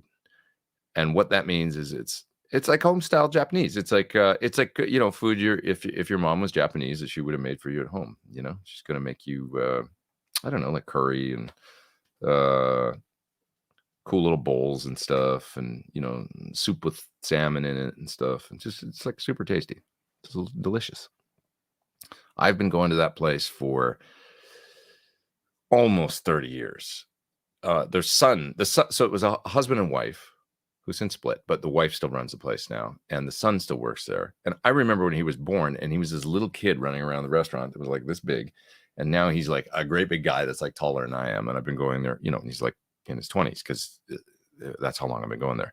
First record deal I ever had, we mastered a record across the street at Oasis Mastering, and they said there's this new Japanese place that opened up across the street. It's great. And I was like hungry, wanted to go for lunch, so cool, I'm going there. And I went there, and I've been going ever since. That was 1995 or 6, so crazy how long ago that is. Almost going on 30 years, not quite, but getting there.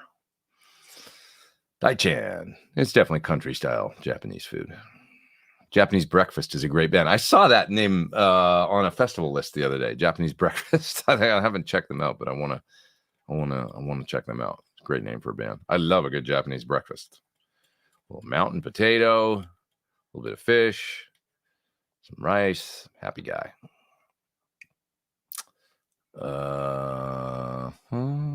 All right, I'm way back in the chat, aren't I? I can tell from when I'm how far back am I? God, I'm good solid half an hour as usual. Why does this always happen? I just get off, and does it bother you that I'm so far behind?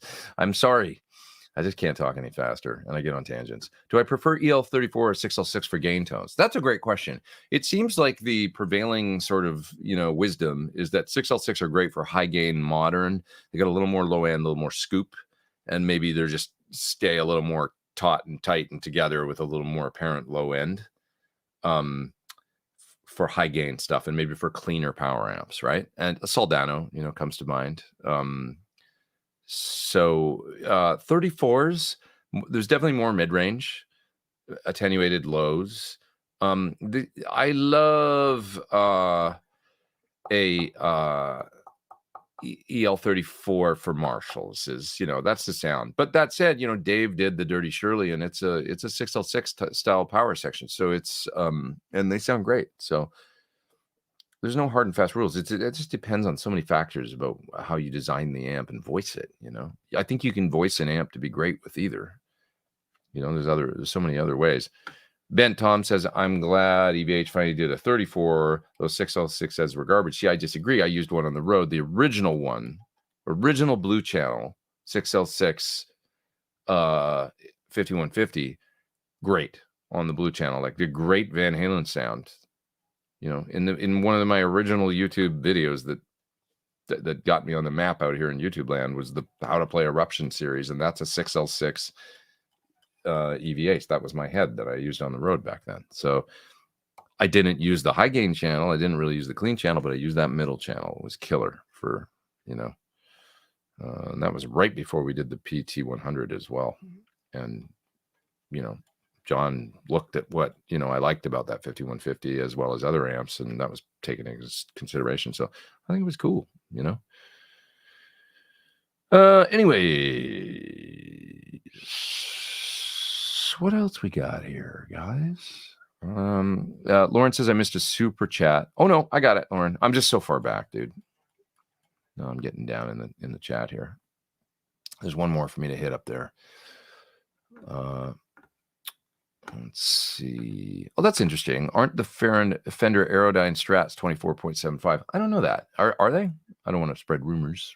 They might be. That would be interesting if they were. let's see. The Sunset Sound Roundtable interview with Luke is effing awesome and hilarious. He pulls no punches, leaves no funny stories untold. He has very little filter and very little time for BS, and he just tells it like he sees it. And he's a great guy. He's very real, you know. And for a guy that's seen and done it all, you know, kind of been, you know. By the way, I really like his new tune. Did you hear his new tune? He's got a single out. Sounds great. Really cool. So check out Steve's new song if you haven't heard it. It was, you know, it's streaming now on all the streaming platforms. Check that out. Saw you at the Alter Bridge show the other week. Oh, cool. Yeah, talk about a fantastic show. It really was. It was great. Had a really good time. Wolf sounded awesome. Band's killing it. Nice guys too. Super sweet dudes, all of them. Yeah, it was really fun. Down into the cash register, but yeah, get out of the upper register. Get down in the cash register. Especially bass players. Okay. I should go soon. It's 2:15. We've gone, what, 2 hours and 10 minutes. Let's hang around another 5 minutes, and then I'm going to split. Yeah. Somebody said here I had a girlfriend that was moody and cool. She's like a Jaguar. She looked great, but she was always in the shop. That's right, I said it.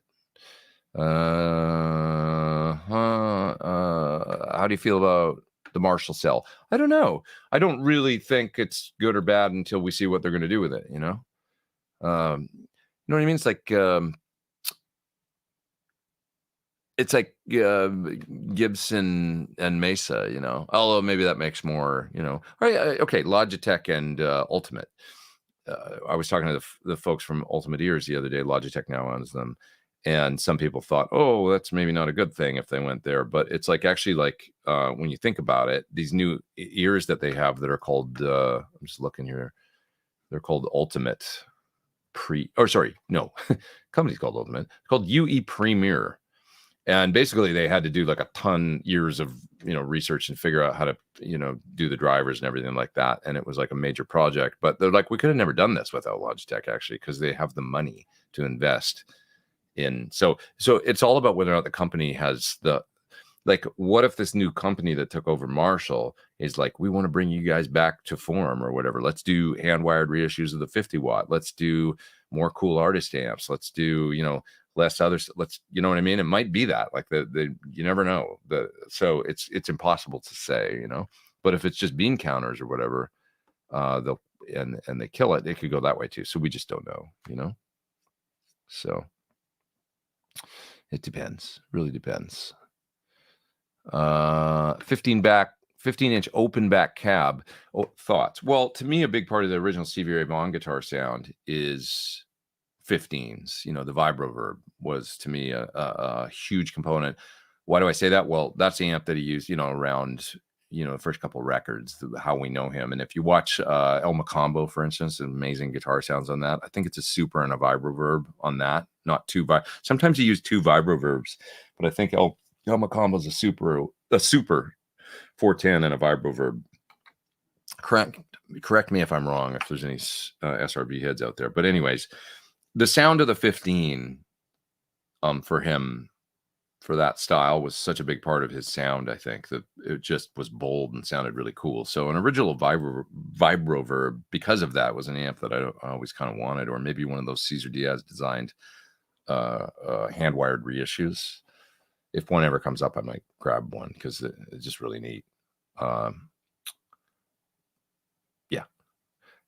So anyways, great for that. You know, I don't know too many other guitar players that use 15s that, you know, where it's a thing, although they use them in the Mastodon. The fellow from Bill from Mastodon, I believe he's got a signature Friedman cab that had them, at least still has, maybe, I'm not sure, but anyways, had one with 15s. Kind of interesting. SD1 Waza or SD1 regular? I love the Waza one. Honestly, it's great with the switch and everything. It'll get you where you want to go. Go for it. Killer sounding pedal for that thing that they do. I'm building a 2x8-inch FRFR passive speaker cabinet. Should I add insulation? Or should I add a tune port from our bass? My friend, that is above my pay grade. I don't know anything about design of cabinets like that. That would, you know, 2x8-inch passive speaker cabinet. I don't know. honestly, I have no idea how it's going to turn out sounding with, you know, it's like cabinet to, I have no idea. Anybody out there know about this stuff? I only know about like guitar cabinets and stuff, but when it gets to full range cabinets and stuff, that's like, you know, it's just scary. Preben, hey, thank you. Honored to be able to support your work. You're too kind, my friend. I'm planning to start a YouTube channel myself. Thought it would be a great way to learn how to work with both Logic and Final Cut. Any startup tips? Make a template in Logic so that you every day when you sit down to go to work, you've got your, so a template is like, you know, say 8 audio tracks with the inputs all kind of set where so they match your interface. For I've literally got ones labeled guitar, bass, you know, and then a few drum programs all in there. I've got my aux sends all, like I say, with a mono delay, a stereo delay, a reverb, a couple other things that you can add to mix really quickly so that it's all kind of laid out in a very organized way. Because what you want to do is organize your life, which I'm not in here right now. That's why I'm going to go pretty soon and clean up my room. But, you know, anything you can do to streamline the process and come up with a, like to make recording songs and recording video, turn on the switch, turn on the computer, open up the program, let's go to work, and not have to reset things all the time. Lighting is a big one, like for videos. Get a good light, you know, proper, so that, you know, I've got nice lights on. You know, if I turn this off, it looks like that now, right? And then if I were to turn on the overhead lights, I would look like that, right? Not great. So lighting's a big one. This is a great big aperture professional light that, you know what I mean, looks decent at least. You know, I could probably dial it in even better than it is right now, but you saw how shitty that looked. So, you know, good lighting so that when you turn on your lights and you dial in your cameras too, so that the ISO and all that stuff is all like set for your lights. You just, everything's set. You turn on the stuff, you can hit record and you get your stuff done. And then, you know, you can, efficiency is a big thing to me. You know, if you're constantly setting up for 2 hours before you can even do anything, that gets old real quick. So those are my tips, and I hope that's helpful. Yeah. Okay. What else we got here? You guys are talking about power amps. So yeah, once again, I'm back for, well, I'm only 20 minutes behind in the chat at this point. You're talking about power amps. We were talking about that 20 minutes ago. Used to use my power amp, my power station as a power amp for my Synergy, work great. Yeah, Fryat power amps, or, you know, he's known for his good sounding tube power amps for sure. So, do you find the hiss from IR units like the 2 notes, aux, or SIR to be problematic at all?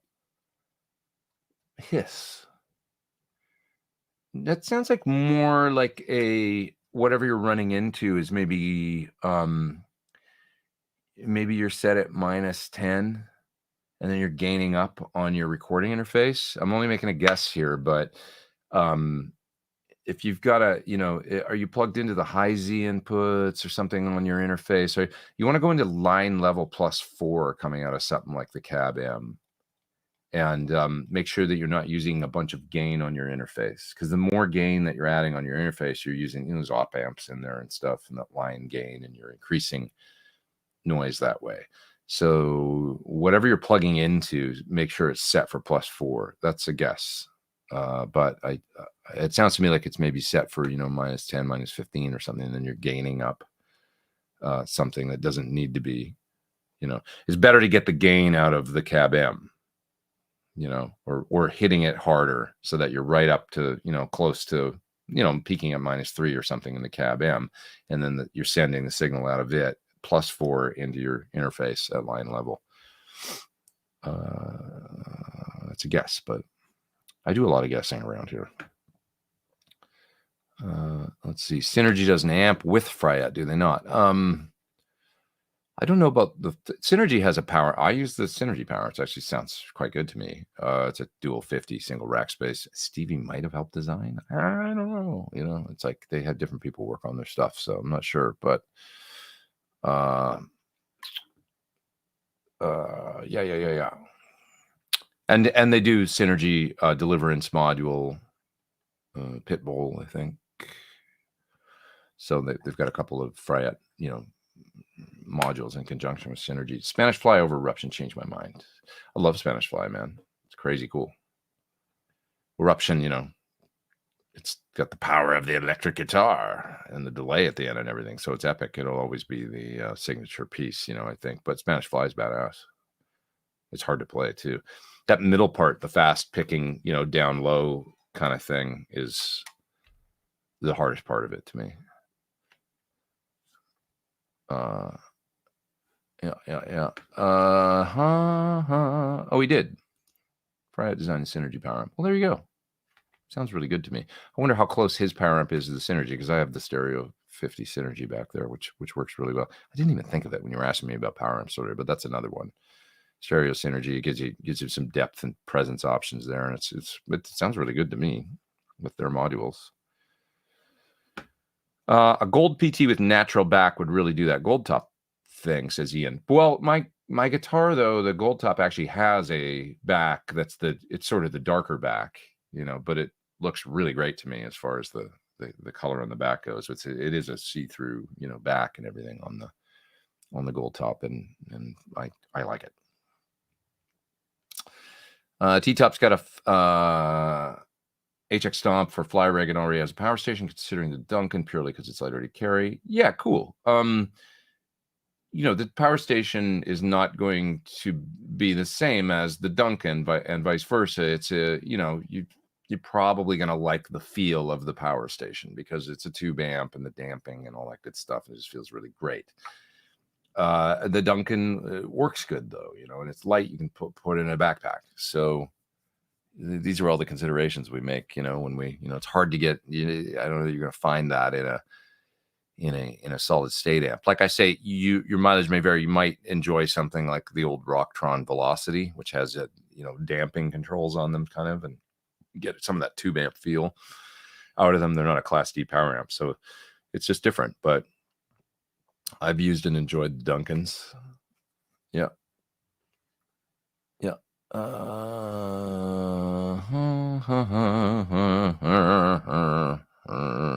right. Random and pointless question. Never pointless. What do you think is the coolest pedal graphics these days? Beatronics. Beatronics definitely looks super cool. I like jam pedals too. They look really cool. Coolest graphics. Who else is cool? I don't know. Those are Beatronics. You nailed it. Sorry, boring answer, but they look super cool. There's a company from Finland that I'm not going to think of right now, but they're like fuzzes and really gnarly sounding pedals and stuff, and they have an amazing. I see them at Guitar Summit when I go there, and the look is really cool. It's like super dark. And anybody know what I'm talking about? I can't remember what they're called. I think Death by Audio is another one that Friedman kind of turned me on to, and those look really cool. Let's see. Spiru says, question about the UAD pedals. Couldn't they have just loaded the algorithms into one single pedal? I don't know. Would have been eco-friendlier. Save space on the pedal board. Yeah, I don't know. I mean, there's also from a sales perspective, they want to sell more stuff, I think, as a company. So, I suppose you could do that with a lot of pedals. I saw that happen a few years ago. Like I remember NAMM, like 3, 4, 5 years ago, they were loading a bunch of algorithms. Like the pedal was like a universal kind of thing, and then you could load the different things into it. There was a couple of companies doing that. I don't remember who, but that was a thing. I mean, it might have even been a big company like TC or something. I can't remember, but there was that, and it didn't seem to last. So,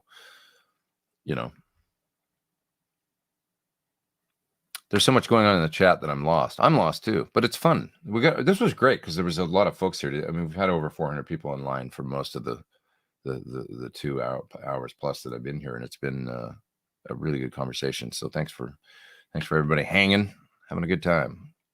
I'll go soon, but I'm still having fun. So another 5 minutes or so. I keep saying that, and then 10 minutes go by, right? I don't want to go. We're geeking out on guitar. Why should I go? What am I going to do? Clean? That's what I'm going to do next. That sucks. T-Top says, bassist in my band is Japanese amazing cook. Only reason I stay in the band. Don't tell him. Yeah, I don't know if you should say that on the internet. Do they know? They're going to find out. Dude's going to come over and make you dinner every day now. Don't leave. Ryan says, we love it, Pete, and you too, brother. Thanks, man. Love all you guys. Let's see. Oh, here's another fan of Daichan, my favorite little Japanese hole-in-the-wall restaurant in Studio City. Ginger drink and a miso soup every time. The only place I go when I get back to LA every time. That's cool. So it's great. It's a little Japanese restaurant in Studio City that's in a strip mall and really cool. Yeah. Glenn says the Laney GH50L had a switch for 606 or EL34. I thought it sounded better with the 606. It's kind of interesting. It's like making an amp where you can switch tubes, which Mesa did with Simulclass way back in the day, and where you could pick which tube type that you want to use, or maybe the amp had a switch to rebias and you could try different ones. From most of when I've talked to guys like Sir and stuff, it can be difficult to kind of optimize an amp for one or the other. It's like, I don't know if it's the transformer or what. There's more to it than just values and change. It's like the amps optimized for 606s or optimized for EL34s. And the vibe I got was that it was a compromise to do something like switching between. But who knows? Maybe that was that was just the vibe that I got. Most of the tone of these amplifiers is important to note. Like something like Stephen here was mentioning the original EVH Blue Channel.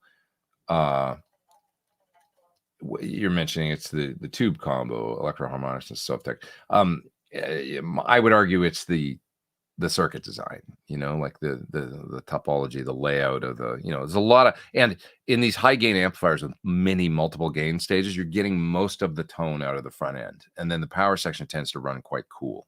So it's not the same really as when you're running an old Plexi or something and you're kind of diming it and pushing it reasonably hard, and you're getting the voltage sag and all the things that happen. That doesn't really happen in like a Soldano or a 5150 or something. And I show that in that video where I said power tube distortion is the best distortion, or whatever clickbaity title I used on it. But some of you guys will know what I'm talking about. That video, I show the voltage sag and the transformer and all that stuff, and definitely distorting the EL34s to some degree at that point. So in something like a 5150 or a Soldano, it's not as big of a factor. It's more like the power amps are designed to run kind of clean and cool and just reproduce what's going on in the front end of the amp that's really shaping the tone. So yeah, what's your favorite overdrive pedal? I use Mini. I mean, I always say something clonny is important to me for my solo boost these days. Yeah, I like a variety of stuff, but other overdrives I've really liked over the years. Somebody mentioned the SD1. I like the SD1 for, that 80s thing. It's kind of like the poor man's Jose Mod, SD1 into an old Marshall. Or, a great screamer. I really like that Maxon 808 Apex that came out a few years ago, because it sounded like a tube screamer that was like part of the amp a little more than that separate clean, dirty thing that they can do. So that's another nice one. Sometimes I just love a good clean boost, or my favorite overdrive can be a Rangemaster into a AC30 or into a normal channel of a Marshall. The Rangemaster sound is proto metal epicness. So I like many different variations on overdrive, I guess. Yeah. All right, dudes. Well, let's make sure I didn't miss. Oh, there's just super chats I've missed. So let's do those. Let's see here.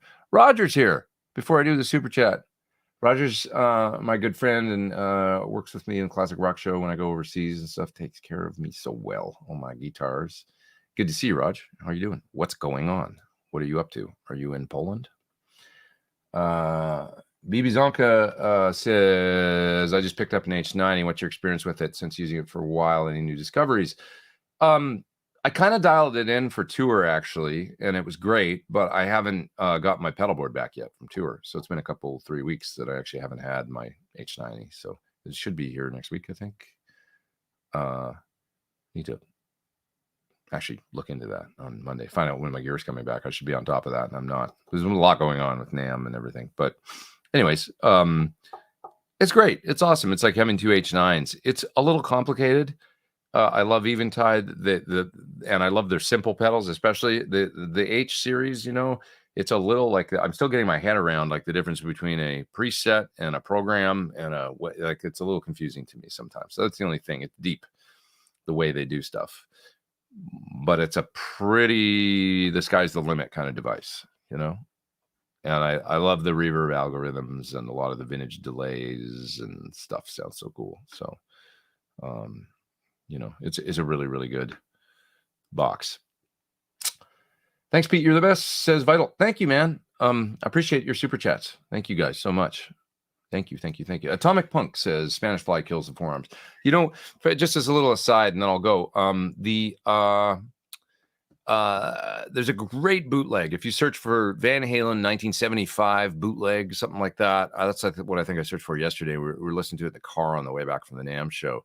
There's one at Pasadena High School. I think there might be another one out there from like the Hilton. There's Pasadena Hilton, like some gig. There's some of these bootlegs where Eddie's playing, you know, it's all covers, except there's occasional little, I think Fools or something was on, or there was a song that it was amazing to me. It was like, that one, you know, showed up in the set, and way back in 75, and it didn't make it to Women and Children First, you know, but,